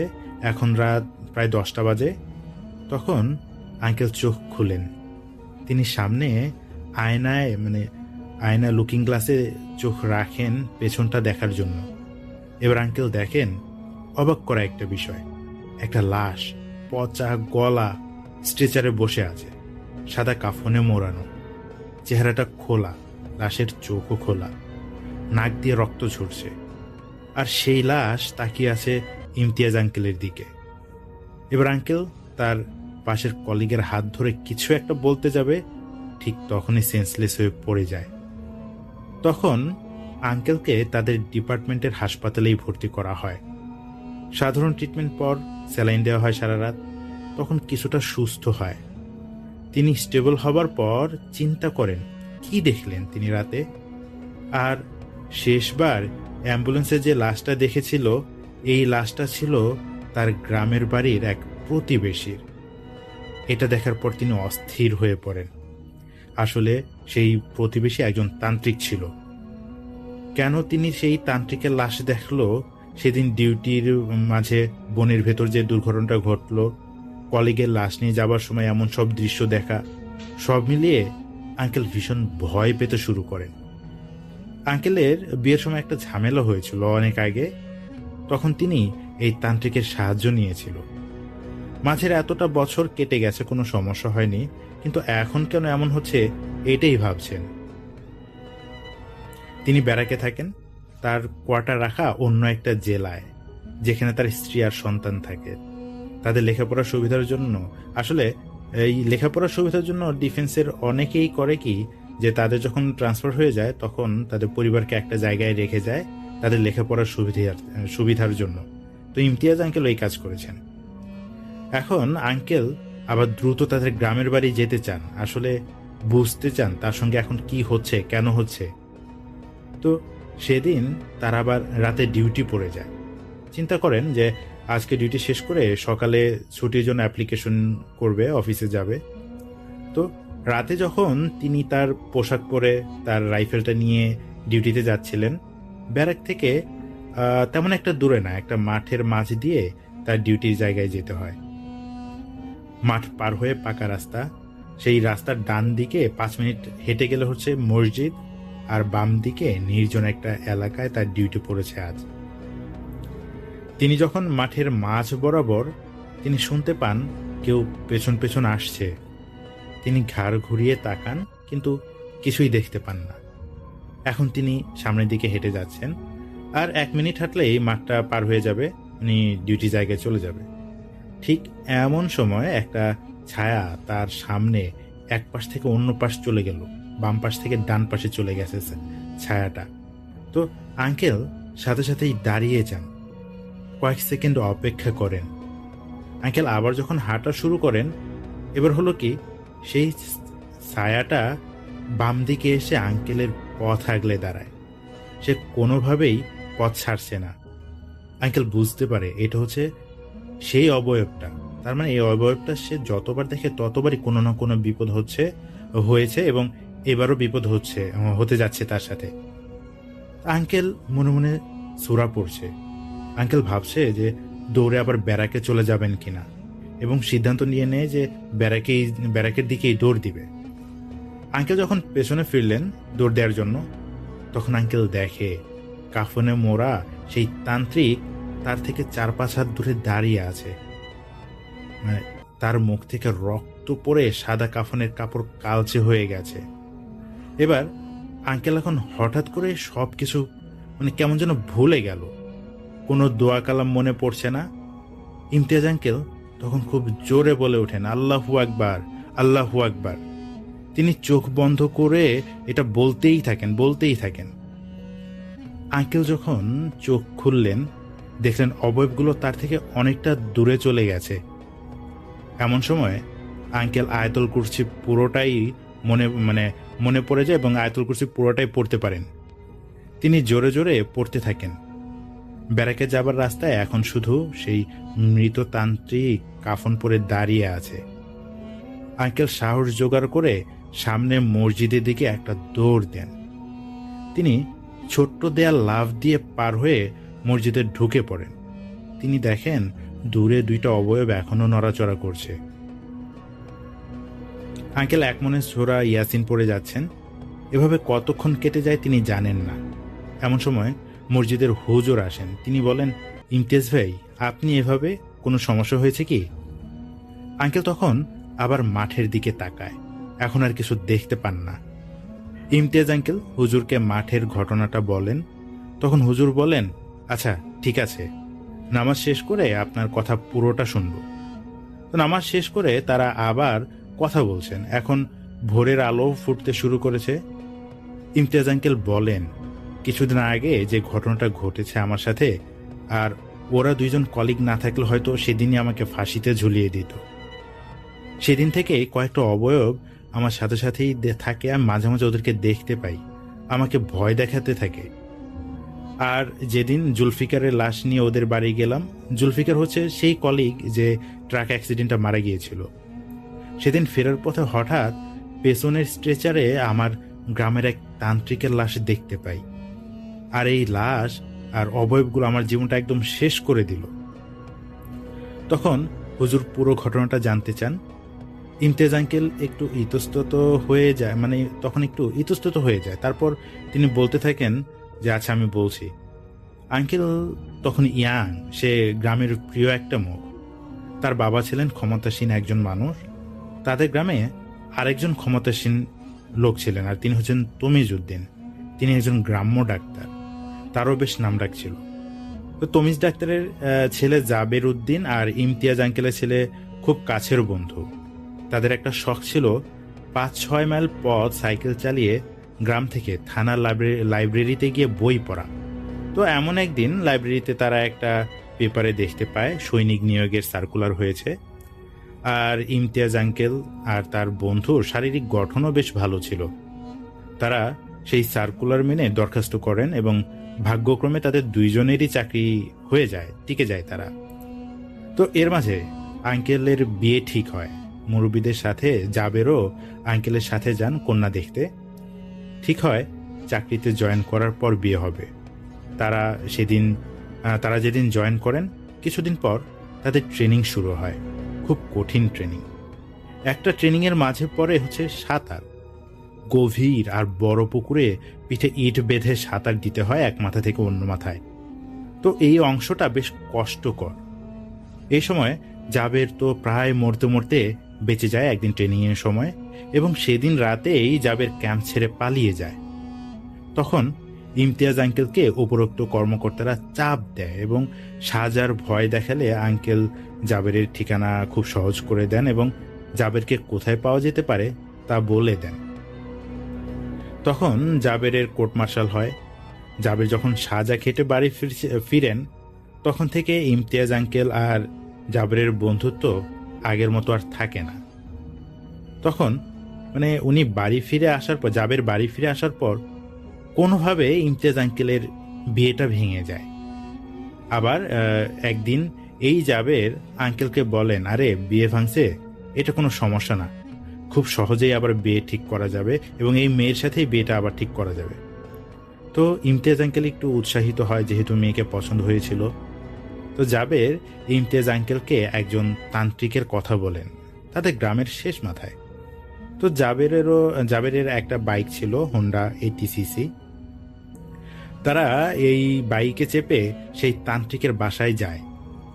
তান্ত্রিক জাবেরকে বলে, ওই লোককে নিয়ে এসেছিস? তো ইমতিয়াজ আঙ্কেল একটু অবাক হয়ে যান। তাদের কথা শুনে মনে হচ্ছে জাবের আর তান্ত্রিক পূর্ব পরিচিত। তখন জাবের বলল যে এই তান্ত্রিককে তিনি আগে থেকেই ইমতিয়াজ আঙ্কেলের কথা বলে রেখেছিলেন, তাই তার কথা জিজ্ঞেস করল। কিছু কাজ করার পর সেদিন তারা বাসায় ফিরে আসেন এবং কষ্টের ব্যাপার হলো সেদিন রাতেই ইমতিয়াজ আঙ্কেলের যার সাথে বিয়ে ঠিক হয়েছিল সেই মেয়েটা তার ঘরের সামনেই কাঁঠাল গাছের একটা ডালের সঙ্গে ফাঁসি নিয়ে আত্মহত্যা করে। দাফন হবার পর ইমতিয়াজ আঙ্কেল খুব অস্থির হয়ে পড়েন। রাগে ক্ষোভে সেই তান্ত্রিকের বাসায় যায়। আজ গিয়ে দেখে তান্ত্রিক খালি গায়ে বসে আছে একটা চিহ্নের ভেতর। চিহ্নের অন্য পাশে জাবেরও খালি গায়ে বসে আছে, আর তাদের মাঝে একটা জামা রাখা। আর এই জামাটা সেই মেয়ের যাকে ইমতিয়াজ আঙ্কেল পছন্দ করেছিলেন। ধীরে ধীরে সবকিছু পরিষ্কার হয়ে যায় আঙ্কেলের। তিনি ক্ষোভে চিৎকার করে ওঠেন। তিনি পা দিয়ে সব চিহ্ন, সব জিনিস, মোমবাতি, ধূপ যা আছে সবকিছু নষ্ট করে দেন। এর মাঝেই জাবের বলে ওঠে, এরপর তোর পালা। আঙ্কেল সজোরে একটা লাথি দিয়ে বসেন জাবেরের গায়ে। এরপর দৌড়ে বের হয়ে আসেন। তিনি বলতে থাকেন সবাইকে বলে দিবেন কি হয়েছে, কিন্তু আশ্চর্যভাবে ইমতিয়াজ আঙ্কেল কিছুই করতে পারছিলেন না, কাউকে বলতেও পারছিলেন না। সেদিনের পর থেকে তার স্বাস্থ্য দিন দিন খারাপ হতে থাকে এবং সে খাবার কিছুই খেতে পারত না। এর মাঝে তার ছুটিও শেষ হয়ে আসে। এই খারাপ শরীর নিয়ে ইমতিয়াজ আঙ্কেল তার বাবার সাথে আবার কর্মস্থলে আসেন, কর্মস্থলে যোগদান করেন। এখানে একজন ফকিরকে দেখান। সেই ফকির বলেন যে তার উপর জিন চালান হয়েছে এবং খুব খারাপভাবে তাকে মেরে ফেলার জন্য এমনটা করা হয়েছে। তার কাছের মানুষ এই কাজটা করেছে। এতে ইমতিয়াজ আঙ্কেলের রক্ত ব্যবহার করা হয়েছে। তখন আঙ্কেল বলেন যে সেদিন প্রথমবার যখন জাবেরের সাথে সেই তান্ত্রিকের বাড়ি গিয়েছিল, সেদিন তার বৃদ্ধাঙ্গুলি থেকে কয়েক ফোঁটা রক্ত নিয়েছিল সেই তান্ত্রিক। এরপর অনেকদিন চিকিৎসার পর আঙ্কেল সুস্থ হয়ে যায়। সেই ফকির এগুলো নিয়ে আর ঘাটাঘাটি করতে মানা করেন। তো অনেকদিন পর আঙ্কেল আবার বাড়িতে যান। এবার গিয়ে একটা অদ্ভুত কথা শোনেন। সেই তান্ত্রিক যিনি তন্ত্রমন্ত্র করেছিল এবং একটা বিপদ হয়েছিল তার, তো সেই তান্ত্রিক নিজের বাসায় নাকি ফাঁসি নিয়ে আত্মহত্যা করেছে। এরপর সবকিছু ঠিকঠাক চলছিল। এবার আঙ্কেলের বিয়ে হয়ে যায়, আর বন্ধু জাবেরকে তিনি আর দেখেননি, শুনেছে ঢাকার কোথাও থাকে। তো ইমতিয়াজ আঙ্কেল হুজুরকে সব কথা বলেন। তিনি বলেন, এত বছর পর কেন এমন হচ্ছে? হুজুর সবকিছু শুনেন, বলেন যে বেশি বেশি নামাজ পড়তে হবে। হুজুর সেদিন সন্ধ্যায় পানি পড়া দিয়ে দেন, একটা তাবিজ দেন, আর কিছু আমল দিয়ে দেন। এগুলো পালন করার পর আঙ্কেল ধীরে ধীরে সুস্থ হতে থাকেন। তাকে 30 দিন এই আমল করতে বলেন। পরের দিন আঙ্কেল একটা চিঠি পান আন্টির কাছ থেকে যে তার ছোট মেয়ে, যার বয়স 15 বছর হবে, সে এবার এসএসসি পরীক্ষা দিবে। সেই মেয়ে খুব অসুস্থ, ডাক্তার দেখানো হয়েছে কিন্তু কোনো লাভ হচ্ছে না। এই মেয়ের বমি হয়, রক্ত বমি, এবং একবার শুরু হলে আর থামতে চায় না। তো ইমতিয়াজ আঙ্কেলের 2 ছেলে মেয়ে। ছেলে মাত্রই একটা প্রাইভেট চাকরিতে জয়েন করেছে। আর মেয়ের অসুস্থতার কথা শুনে আঙ্কেল সেদিন ছুটির অ্যাপ্লিকেশন নিয়ে অফিসে যান। তখন তাকে জানানো হয় তার মাদারীপুর থেকে আবার ট্রান্সফার হয়েছে গাজীপুরে। তাকে 7 দিনের মাঝে জয়েন করতে হবে গাজীপুরে। তিনি ওখানকার কাজ শেষ করতে করতে 2 দিন কেটে যায়। এর মাঝে আঙ্কেল একটা নিয়ম ভেঙে ফেলে, আর তার সাথে সেই হুজুরেরও ট্রান্সফার হয়ে যায়। তো সব মিলিয়ে আঙ্কেল কিছু ভুল করে ফেলেন। দুর্ভাগ্যজনকভাবে সেদিন রাতেই আঙ্কেল আবার সেই অবয়ব আর ওই তান্ত্রিককে স্বপ্ন দেখেন, খুব অল্প সময়ের জন্য। কিন্তু এই অল্প সময়েই আঙ্কেল বেশ ভয় পেয়ে যায়। আঙ্কেল দোয়া কালাম পড়তে থাকেন, সাথে সাথে সেই অবয়বগুলো বাতাসে মিলিয়ে যায়। পরের দিন যাদের গাজীপুরে বদলি হয়েছিল তাদের ট্রাকে আঙ্কেলের সব মালামাল দিয়ে দেন, আর তার কিছু কাজ পড়ে যায়, যার ফলে তিনি সবার সাথে ট্রাকে না এসে তার বাইকে, তার পছন্দের বাইক হোন্ডা 80cc-তে আসতে থাকেন। তিনি বাইক থামিয়ে কিছু কাজ সেরে নেন। এর মাঝে তাদের ট্রাক ফেরিতে উঠে গেছে। আঙ্কেলের বিকেল হয়ে যায়। তিনি যখন বাইকে যখন ফেরিঘাটের খুব কাছে চলে আসেন, হঠাৎ করেই তার বাইকে 2টা ধাক্কা লাগে। হঠাৎ করেই চলন্ত অবস্থায় ধাক্কা লাগে, আর আঙ্কেল কোনোভাবে বাইকটা কন্ট্রোল করেন। বাইকটা ভারী হয়ে যায়। ঠিক তখন হর্নের পর হর্ন, পেছন থেকে হর্নের শব্দ আসতে থাকে। তার পেছনে একটা অ্যাম্বুলেন্স আসছে। আঙ্কেল চাচ্ছে অ্যাম্বুলেন্সকে সাইড দেওয়ার জন্য, কিন্তু তিনি কিছুতেই পারছে না। ইচ্ছা থাকলেও বাইক থামাতে পারছে না। তিনি হাত ইশারায় অ্যাম্বুলেন্সকে ওভারটেক করতে বলেন। আঙ্কেল হঠাৎ লুকিং গ্লাসে দেখতে পান ঠিক তার পেছনেই সিটে বসে আছে সেই তান্ত্রিকের লাশ, চোখ মেলে, এবার মিটমিট করে হাসছে। আঙ্কেলের দিকে তাকিয়ে হাসছে।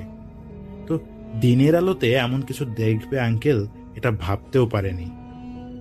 অনর্গল হর্নের শব্দ আসছে, পেছন থেকে অ্যাম্বুলেন্সের সাইরেন বেজেই যাচ্ছে। আঙ্কেল সরতেও পারছে না, সাইড দিতে পারছে না, হন্ডা থামাতেও পারছে না। এমন সময় হঠাৎ মনে হলো পেছন থেকে কিছু একটা তার বাইকে ধাক্কা দিল। ইমতিয়াজ আঙ্কেল রাস্তায় পড়ে গেছে। ছেঁচড়ে অনেকটা দূর গেল। রাস্তায় তিনি দেখছেন যে অ্যাম্বুলেন্স খুব জোরে তার দিকে এগিয়ে আসছে।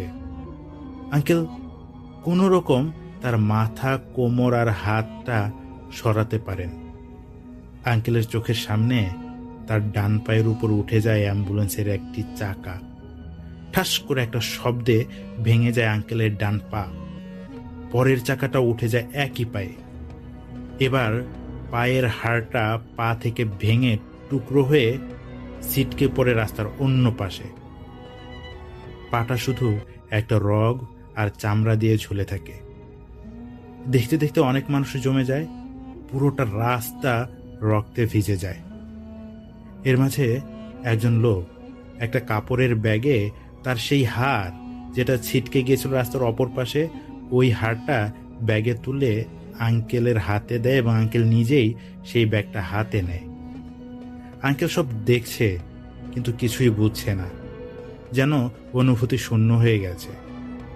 এরপর আর কিছু মনে থাকে না তার পকেটে যে আইডি ছিল আর বদলির কাগজ দেখে তাকে একটা পিকআপে করে ঢাকার পঙ্গু হাসপাতালে নিয়ে আসা হয়। তার প্রচুর রক্তক্ষরণ হয়, এমার্জেন্সি ভাবে অপারেশন করানো হয়, প্রচুর রক্ত দিতে হয়। রাত 1টার দিকে ঠিকানা নিয়ে তাদের বাসায় খবর দেয়া হয়, মানে কোনোভাবে খবর দেয়া হয়।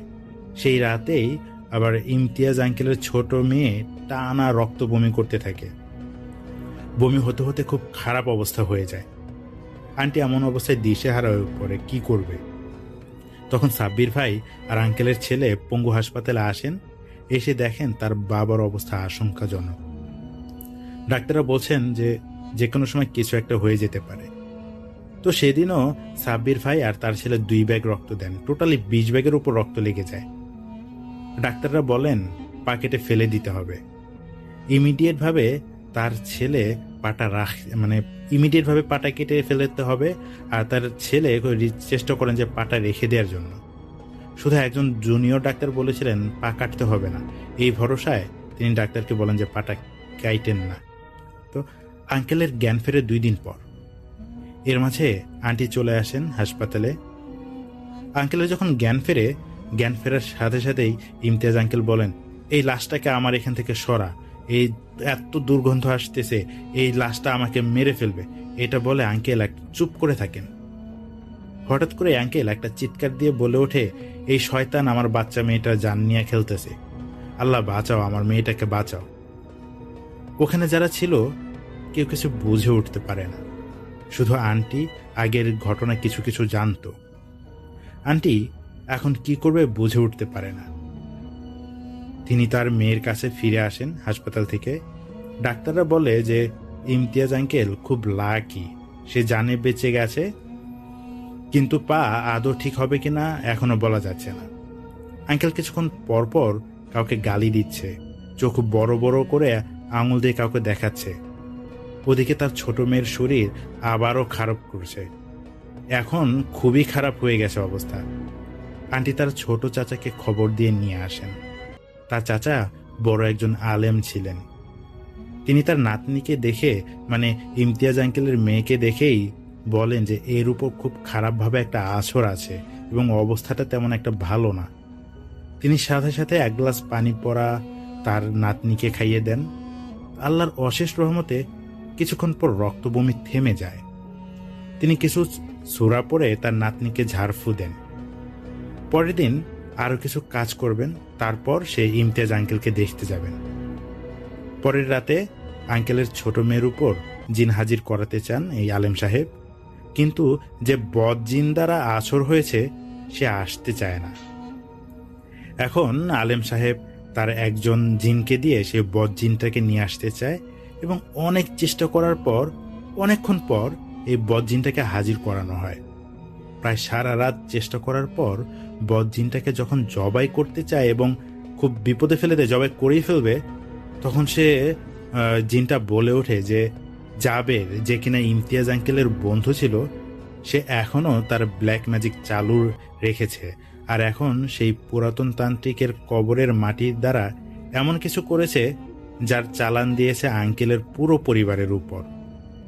এখন আক্রান্ত হয়েছে তার ছোট মেয়ে আর আঙ্কেল নিজে। ধীরে ধীরে সবাইকে আক্রান্ত করে ফেলবে। আন্টি বুঝে উঠতে পারে না কেন এমন করছে জাবের। আলেম সাহেব হাসপাতালে আসেন। আঙ্কেলের কাছে আসতেই বুঝতে পারেন যে আঙ্কেলের সাথে আরো খারাপ কিছু হচ্ছে, তার সাথে খারাপ কিছু আছে। তিনি আলেম সাহেব ওয়াশরুমে গিয়ে অজু করেন, তারপর আঙ্কেলের পাশে বসে অনেকক্ষণ সূরা পড়তে থাকেন। আঙ্কেলকে ঝাড়ফু দেন। আঙ্কেল হুজুরকে বলেন, আলেম সাহেবকে বলেন যে এই লাশটাকে আমার সামনে থেকে সরান, ওর গন্ধে আমি থাকতে পারতেছি না, আমার পেছনে কেন লেগেছে। তারপর আলেম সাহেব কিছু আমলের মাধ্যমে তান্ত্রিকের লাশের অবয়বটাকে কিছু সময়ের জন্য দূর করে দেন। তারা আলেম সাহেবের সাথে যে জিন ছিল তার মাধ্যমে জানতে পারে যে কোথা থেকে এই সমস্যাটার সৃষ্টি হয়েছে, কে সমস্যা করেছে। এখানে পুরো ব্যাপারটা হয়েছে হিংসা থেকে। জাবের চাকরি ছেড়ে আসার পর ইমতিয়াজ আঙ্কেল সব বলে দেন জাবের কোথায় ছিল, তার যার জন্য তার শাস্তি হয়, কোর্ট মার্শাল হয়। দিনে দিনে ইমতিয়াজ আঙ্কেল ভালো করছিল চাকরিতে, আর তার যে বিয়ে ঠিক হয়েছিল সেই মেয়েকেও জাবের পছন্দ করে ফেলে। আর সেই তান্ত্রিকের মাধ্যমে ব্ল্যাক ম্যাজিক করে তাকে নিজের আয়ত্ত করতে চেয়েছিল। তো ব্ল্যাক ম্যাজিকের একটা ভুল প্রয়োগে সে মেয়ে আত্মহত্যা করে এবং সর্বোপরি ইমতিয়াজ আঙ্কেলের পরিবারকে সে টার্গেট করেন অনেক আগ থেকেই। সে নিজে হিংসার বশবর্তী হয়ে কিছু কিছু কালো জাদু শিখে ফেলেন। তো সে করে কি, সেই তান্ত্রিক যে প্রথম তাকে সাহায্য করেছিল তার কবরের মাঝে কিছু একটা করে। এই খবর জানতে পারেন আলেম সাহেব। আলেম সাহেব তখন সাব্বির ভাইকে নিয়ে ইমতিয়াজ আঙ্কেলদের গ্রামের বাড়ি যান। তারা যে বাড়িতে ছিল, বাড়িতে মূলত যায় সেই তান্ত্রিকের কবরে যে তাবিজ করা হয় আর নোংরা রাখা হয়েছিল, সেই তাবিজ আর নোংরাগুলো নষ্ট করার জন্য। গ্রামে যেতে যেতে বেশ রাত হয়ে গিয়েছিল। তারা রাতেই সেই তান্ত্রিকের কবরে যাচ্ছেন। কবরটা গ্রামের গোরস্থানে না দিয়ে কিছুটা দূরে দেয়া হয়েছিল। তারা যখন যাচ্ছিলেন, বাড়ি থেকে বের হতেই বৃষ্টি শুরু হয়, ইলশিগুড়ির বৃষ্টি। তো একটা দমকা বাতাসের সাথে সেই তুমুল বেগে বৃষ্টি হতে থাকে, অথচ এই সময়ে বৃষ্টি হবার কথা না। তারা বৃষ্টির মাঝেই যাচ্ছিলেন টর্চ হাতে। তো একটা টর্চ কাজ করছিল না। হুজুরের হাতে যে টর্চ লাইটটা ছিল তা কোনো রকম জ্বলছিল। তিনি কাপড় পেঁচিয়ে সেই টর্চটাকে কাপড় পেঁচিয়ে রেখেছিলেন যাতে সামান্য আলোতে এগিয়ে যাচ্ছে। একসময় তারা সেই তান্ত্রিকের কবরে পৌঁছে তারা দেখে তান্ত্রিকের কবরের ভেতর পানি ঢুকে গেছে। তা এখন কিভাবে সেই তাবিজ বের করবে, একটু সমস্যা হয়ে গেল। কিছুক্ষণ হুজুর কোনো আমল করার পর সাব্বির ভাইকে একটা জায়গায় হাত দিতে বলেন। সাব্বির ভাই সেই নির্দেশে হাত দেন। প্রথমে একটু ভয় পেয়েছিল, তারপর আলেম সাহেবের কথায় হাত দেন। হাত দিয়ে তিনি একটা মাটির হাড়ি খুঁজে পান। ওটা উপরে উঠাতেই ভেতর থেকে মারাত্মক দুর্গন্ধ আসতে থাকে। হুজুর ওটা হাতে নিয়ে সব খুলে ফেলেন। ওখানে ইমতিয়াজ আঙ্কেলের পরিবারের সবার কাপড় ছিল, কিছু চুল ছিল, আর চুল দিয়ে বাঁধা একটা ছোট্ট প্রাণী ছিল যা পচে গন্ধ ছড়াচ্ছিল। হুজুর দেরি না করে তার নিয়ম অনুযায়ী সবকিছু পুড়িয়ে দেন। সেই রাত থেকেই আঙ্কেলের অনেকটা উপশম হয় এবং শান্তির একটা ঘুম দেন। আঙ্কেল পরের দিন যখন ঘুম থেকে উঠেন তাকে ফ্রেশ লাগছিল এবং তিনি এখন আর চেঁচামেচি করছিল না যে লাশটাকে সরাও, লাশটা কেন পেছনে, এগুলো আর বলছিল না। কিন্তু পায়ে একটা জটিলতা হয়। আঙ্কেলের পায়ের অবস্থা খারাপ হতে থাকে।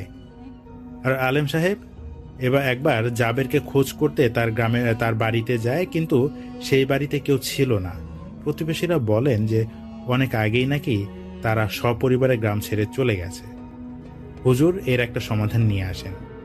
আর এদিকে ডাক্তারদের কয়েক বছর চিকিৎসার পর আঙ্কেল তো প্রাণে বেঁচে যায়, কিন্তু আঙ্কেলের পাটা ঠিক হয় না। তার এখন আর খালি পায়ে হাঁটতে পারে না, তাকে স্ক্র্যাচ নিয়ে হাঁটতে হয় এবং ডান পাটা 5 ইঞ্চি ছোট হয়ে গেছে। ওই যে সেই হাড়টা যেটা ছিটকে পড়ে গিয়েছিল ওটা ঠিক হয়নি, 5 ইঞ্চি ছোট হয়ে যায়।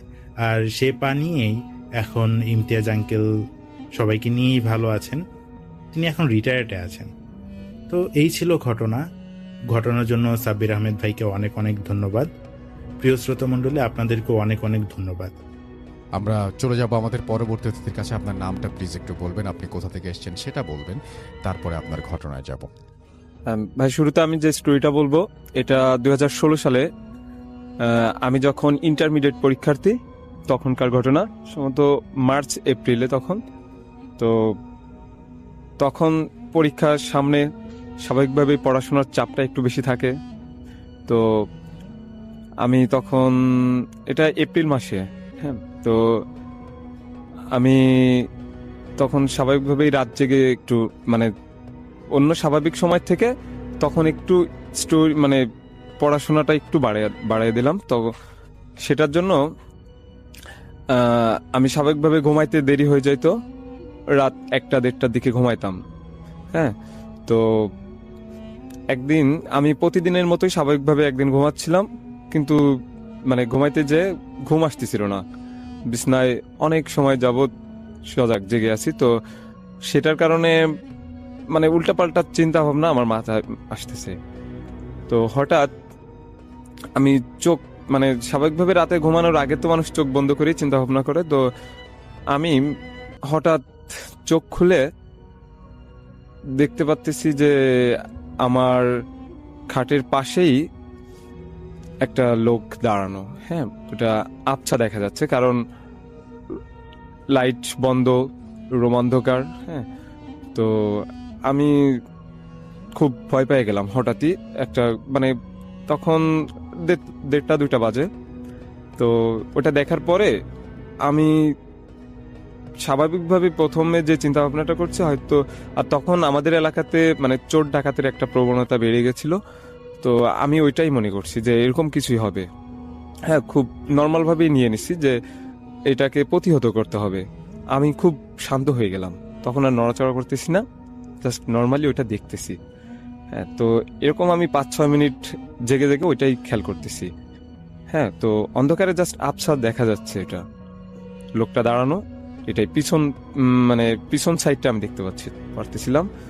তো ওইটা আমি 5-7 মিনিট এভাবে দেখার পরে তারপরে আমার মনে হলো না এখন কিছু একটা করা উচিত।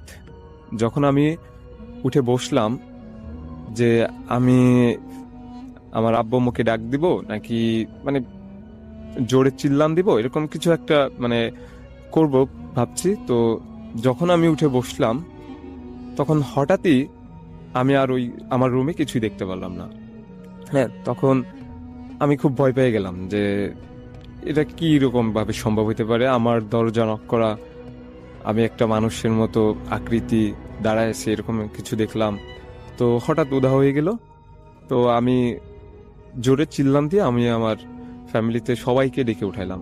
হ্যাঁ, তো সবাই বলতেছে এটা তোর হয়তো কাল্পনিক কোনো চিন্তা ভাবনা, হয়তো তুই জেগে জেগে অনেক কিছু উল্টাপাল্টা চিন্তা করছিলি, তাই হয়তো এরকম কিছু দেখছিস। হ্যাঁ, তো নর্মালি মানে কেউ এটা বিশ্বাস করতে পারতেছিল না যে আমি এরকম কিছু দেখছি। হ্যাঁ, তখন তো আমি সচেতন ভাবেই ওটা দেখলাম, বাট আমি কাউরে এটা বোঝাইতে পারলাম না যে আমি এরকম কিছু দেখছি। তো তখন সবাই সবার মতো করে রুমে যেয়ে ঘুমাই গেল। তো আমি আমার রুমে আসলাম, আমার আর কিছুতেই ঘুম আসতেছে না। হ্যাঁ, প্রচন্ড ভয় লাগতেছে যে কি ব্যাপার, কিভাবে সম্ভব এটা। হ্যাঁ, তো যখন এটা চলে গেল, সবাই সবার রুমে চলে গেল, আমি রাতে আর ঘুমাইতে পারলাম না বলতে যখন ফজরের নামাজের আজান হইলো, তো সারা রাত জাগা আমি। হ্যাঁ, তো ফজরের নামাজের আজান হইলো, তখন মানে একটু ভয়টা কেটে গেল যে এখন তো সকাল হয়ে গেছে। তখন একটু নির্ভয়ে মোটামুটি ঘুম চলে আসলো তখনই। তো যখন সকালে ঘুম থেকে উঠলাম তখন আমার শরীরে জ্বর। হ্যাঁ, ঘুম থেকে ওঠার পরে শরীরে যখন জ্বর আসলো তখন সবাই বলতেছে ও বোধহয় রাতে ভয় পাইছে, এরকম কিছু হবে। তো ফার্স্টে স্বাভাবিকভাবে জ্বর আসছে, ওষুধ খাইলাম। তো জ্বর কোনোভাবেই কমতেছিল না, টানা 2 দিন ওই জ্বরটা ছিল। তো তারপরে বাড়ি থেকে মা বলল যে কোনো হুজুরের কাছে যায় একটা ফু নিয়ে আয়। সে মানে তার শরণাপন্ন হলাম, পরে আমাদের মসজিদের ইমামের শরণাপন্ন হলাম। উনি আমাকে দোয়া পড়ে একটা ঝাড়াফু যেটা বলে ওইটা দিল। তো তারপরে 2 দিন পরে আমি একটু স্বাভাবিক হলাম। হ্যাঁ, জ্বরটা গা থেকে গেল। তো এখন স্বাভাবিকভাবেই পরের দিনগুলো কাটতেছে। আর শুরুতে বললাম যে পরীক্ষার চাপ, পড়াশোনাটা গত 1 সপ্তাহ একদমই করতে পারি নাই। তো আবার রাত জেগে পড়তে শুরু করলাম। হ্যাঁ, ঠিক পরে 1 সপ্তাহ না 10-12 দিন পরে আমি আবার রাতে ঘুমাইতে গেলাম। তখন ঘুমানোর আগে আমি ওয়াশরুমে যাব। তো সে অবস্থায় আমি বেসিংয়ে হাত মুখ ধুয়ে ঘুমাই পড়বো এরকম একটা সময়। তো যখন আমি বেসিংয়ের গ্লাসের সামনে দাঁড়াইলাম, মুখে পানি দিচ্ছিলাম, তো গ্লাসে স্পষ্ট আমি দেখতে পাচ্ছি, গ্লাসের দিকে তাকায় পিছনে সেদিনের যে একটা আবসা লোকটার মানে ছবি আমার চোখের সামনে তো এখন স্পষ্ট। তো ওইটাই আমি আবার পুনরাবৃত্তি ঘটলো, ওইটার পুনরাবৃত্তি ঘটার পরে এখন আমি আবার ভয় পেয়ে গেলাম। হ্যাঁ, তখন আমাকে সে হাতের ইশারা দিয়ে ডাকছে। হ্যাঁ, তখন আয়নার সামনে আমি দাঁড়ায় পিছনে ঘুরে তাকানোর পর আমি পরবর্তীতে তাকে আর কিছু দেখতে পারিনি। হ্যাঁ, তখন ওই রুমে আর কিছু দেখতে পারিনি। তো এরপরে আমি আবার আয়নার মাঝে তাকালাম। আয়নার দিকে তাকানোর পরে ওইখান থেকে আমি রুমে চলে আসলাম। বেসিং থেকে হাত মুখ ধোয়া শেষ করে রুমে আসলাম। দেন রুমে এসে ঘুমানোর পর ঘুম তো আসছিল না। এখন আমি তো মানে বলতে পারতেছি না, ফ্যামিলি কাউকে ডাকতে পারতেছি না, যে ওনারা হয়তো এটা বিশ্বাস করবে না যে এরকম কিছু ঘটছে। গত সপ্তাহে যেরকম হয়েছে ওনারা হয়তো ওরকমই মনে করে নেবে যে ও উল্টাপাল্টা চিন্তা ভাবনা করছে, হয়তো ওর একটা কাল্পনিক চিন্তা ভাবনা এটা। তো আমি আর ওই দিন রাতে কাউকে ডাকি নাই। হ্যাঁ, তো এরপরে মানে ওই দিন আমার ঘুম চলে আসছিল। ঘুম চলে আসলে ঘুমাইলে আমি পরের দিন সকালে আমি বিষয়টা আমার মাকে শেয়ার করলাম যে আমার সঙ্গে তো এরকম আজকেও হয়েছে গত রাতেও ভয় পাইছিলাম, কিন্তু তোমরা তো এটা বিশ্বাস করো না, যে কারণে আমি আর তোমাদের এটা বলতে যাইনি বা রাতে ডাকিনি। হ্যাঁ, তো তারপরে মা আমাকে বলল যে তুই হুজুরির কাছ থেকে একটা তাবিজ নে। হ্যাঁ, তো হুজুরির কাছ থেকে তাবিজ আনার পরে আমি ওইটা সব সময় পড়তাম না, আমি রাতেই তাবিজটা নিয়ে ঘুমাইতাম। হ্যাঁ, তো এই ধারাবাহিকতায় আমি এরকম চলছিল। আমার পরীক্ষা শেষ হয়ে গেল, তার 6 মাস পরের ঘটনা এটা। 6 মাস পরে আমি অনার্স ফার্স্ট ইয়ারে যখন গেলাম, ভর্তি হলাম, তো এই 6 মাস আমি বেশ ভালোই ছিলাম, আর এরকম কোনো কিছুই আমার সঙ্গে ঘটেনি। তো অনার্স ফার্স্ট ইয়ারে গেলাম, তো আমার একটা ফ্রেন্ড ও হচ্ছে ফরিদপুর রাজেন্দ্র কলেজে হলে গিয়ে উঠলো অনার্সে ভর্তি হয়ে। তো ও নতুন হলে গেছে, এখন ও আমাকে বারবার বলতেছিল, শরীফুল তুই একদিন আয় আমার হলে, আমার রুমে এখনো সিট খালি আছে, সমস্যা নেই, তুই ঘুমাইতে পারবি, একদিন এসে আমার সঙ্গে থাক। হ্যাঁ, হলের লাইফটা অনেক সুন্দর, অনেক চিল করা যায়। তো স্বাভাবিকভাবে আমি ওর কথায় সাড়া দিয়ে একদিন ওর হলে গিয়ে উঠলাম। তো রাতে ঘুমাবো, ও ঘুমাই গেছে। হ্যাঁ, 2টা বেড ছিল আলাদা, ওর যে রুমমেট ছিল সে হলে ছিল না। তো আমি হচ্ছে তার বেডে ঘুমাইলাম। প্রায় 1:30-2টা বাজে, তখন ও ঘুমাই গেছে গল্প করতে করতে। দেন আমার আর ঘুম আসতেছে না, নতুন বিছানা, নতুন জায়গা। হ্যাঁ, আর তারপরে আমি হঠাৎ ঘুম আসতেছে না, এখন অনেক কিছু চিন্তা ভাবনা করতেছি। তো হঠাৎ আমার ঘুম আসতে ঘুমাই গেছি। তারপর প্রায় ঘন্টাখানেক পরে আবার ঘুম ভাঙার পরে আমি যখন বাম কাত হয়ে হচ্ছে ঘুম দিছিলাম, তো 1 ঘন্টা পরে আমি ডান কাত হয়ে ঘুরে ঘুমানোর চেষ্টা করতেছি। তো যখন আমি ঘুম মানে তখন হচ্ছে আমার বালিশের পাশে আমার ফোন রাখা ছিল। তো আমি ফোন হাত দিতে গেছি যে কত বাজে, আবার ঘুম ভাঙলো। হ্যাঁ, তো ওই ঘুমটা যখন আমি ফোনটা হাত দিতে গেছি, তখন ওইখানে আমার ফোন নাই, দেখি শুধু একটা হাত। হ্যাঁ, মানুষের একদম জ্যান্ত মানুষের একদম একটা হাত কাটা অংশ আমার ওই বালিশের পাশে। হ্যাঁ, জাস্ট আমি ওটা দেখলাম, কিন্তু এটা তো কোনোভাবেই থাকার কথা না। হ্যাঁ, তো আমি ওইখানে খুব আতঙ্কে চিল্লাপাল্লা করলাম। এখন আমার ফ্রেন্ডকে আমি ডাকতেছি, কিন্তু ও কোনোভাবেই ঘুম থেকে উঠতেছে না, ওর ঘুম ভাঙতেছে না। এখন ওই যে হাতটা আমি দেখলাম, আমার মোবাইল রাখা ছিল ওই জায়গায়। তো আমি আলো খুঁজতেছি যে আমার মোবাইলটা কই, আমি এদিক ওদিক তাকাই, আমার মোবাইল খুঁজে পাচ্ছি না। তো ওই হাতটা হঠাৎ লাফাচ্ছে, যেমন জ্যান্ত মাছ যেভাবে লাফায় ওই যেমন, হ্যাঁ ওইভাবেই লাফাচ্ছে, হাতটা লাফাচ্ছে। তখন আমি অনেক জোরে চিল্লাচ্ছি, কিন্তু আমার চিল্লানি স্বাভাবিক, আমার মনে হয় যে আমার মুখ থেকে কোনো শব্দ বেরোচ্ছিল না। হ্যাঁ, আমি বাক শক্তি হারাই ফেলছিলাম, বাট আমি জোরে জোরে চিল্লাচ্ছি, কিন্তু ওইটার কোনো শব্দ হচ্ছিল না। কারণ শব্দ হলে স্বাভাবিকভাবেই আমার ফ্রেন্ডের ঘুম ভেঙে যেত, তখন তো ও জেগে উঠতো বা আমার কাছে জানতে চাইতো কি হয়েছে। তো এরকম করার পরে এখন আমি কোনো কিছুতেই, মানে আমি চিন্তা করছি যে যেহেতু আমার ফ্রেন্ড ঘুমায় আছে, ও উঠতেছে না, আমি ভাবছি যে আমি দরজার পাশে যাই দাঁড়াবো। দরজা খুলে দেখি আমি বাইরে যাই, বাইরে লাইট অন আছে। হ্যাঁ, হলে তো বাইরে সবসময় বারান্দাতে লাইট জ্বালানো থাকে। তো আমি চিন্তা করছি যে আমি দরজা খুলে বেরোয় যাবো রুম থেকে। হ্যাঁ, যেহেতু আমার ফ্রেন্ড আমার সারাই, মানে আমার ডাকে উঠতেছে না। তো যখন এটা করতে গেছি, আমি দরজা খুলতে গেছি, ওই দরজার কোনোভাবে আমি খুলতে পারতেছি না। দরজায় জাস্ট একটা সিটকানি দেওয়া ছিল, তো আমি কোনোভাবেই দরজাটা খুলতে পারতেছি না। হ্যাঁ, খুব মানে টাইট এবং খুব শক্ত হয়ে ওই সিটকানিটা আমি কোনোভাবেই টেনে বের করতে পারতেছি না। তো তারপরে যখন আমি দরজা খুলে বের হলাম, যখন আমি মানে দেখতেছি যে ওটা যদি, মানে তখন ওই হাত, এর আগে একটা স্টোরি মানে মিস করলাম, যেটা ওই হাতের অংশটা মানে পরবর্তীতে আমি আর দেখতে পারলাম না। হ্যাঁ, কিন্তু আমি ওইটা দেখে, মানে আমি তো জানি যে পূর্বে আমার সঙ্গে এরকম কিছু ঘটনা ঘটছে রাতে।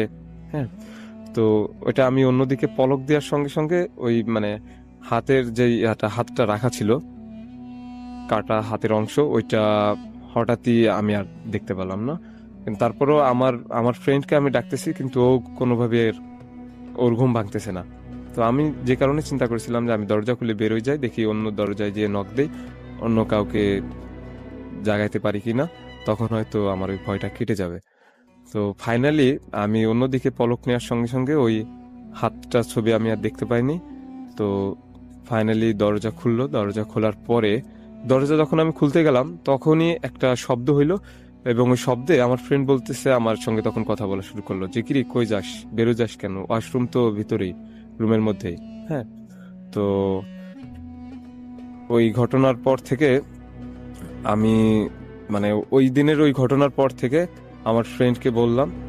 তো তারপর থেকে আমি আর এরকম কিছু দেখতে পারিনি। তো এই ছিল আমার প্রথম ঘটনা।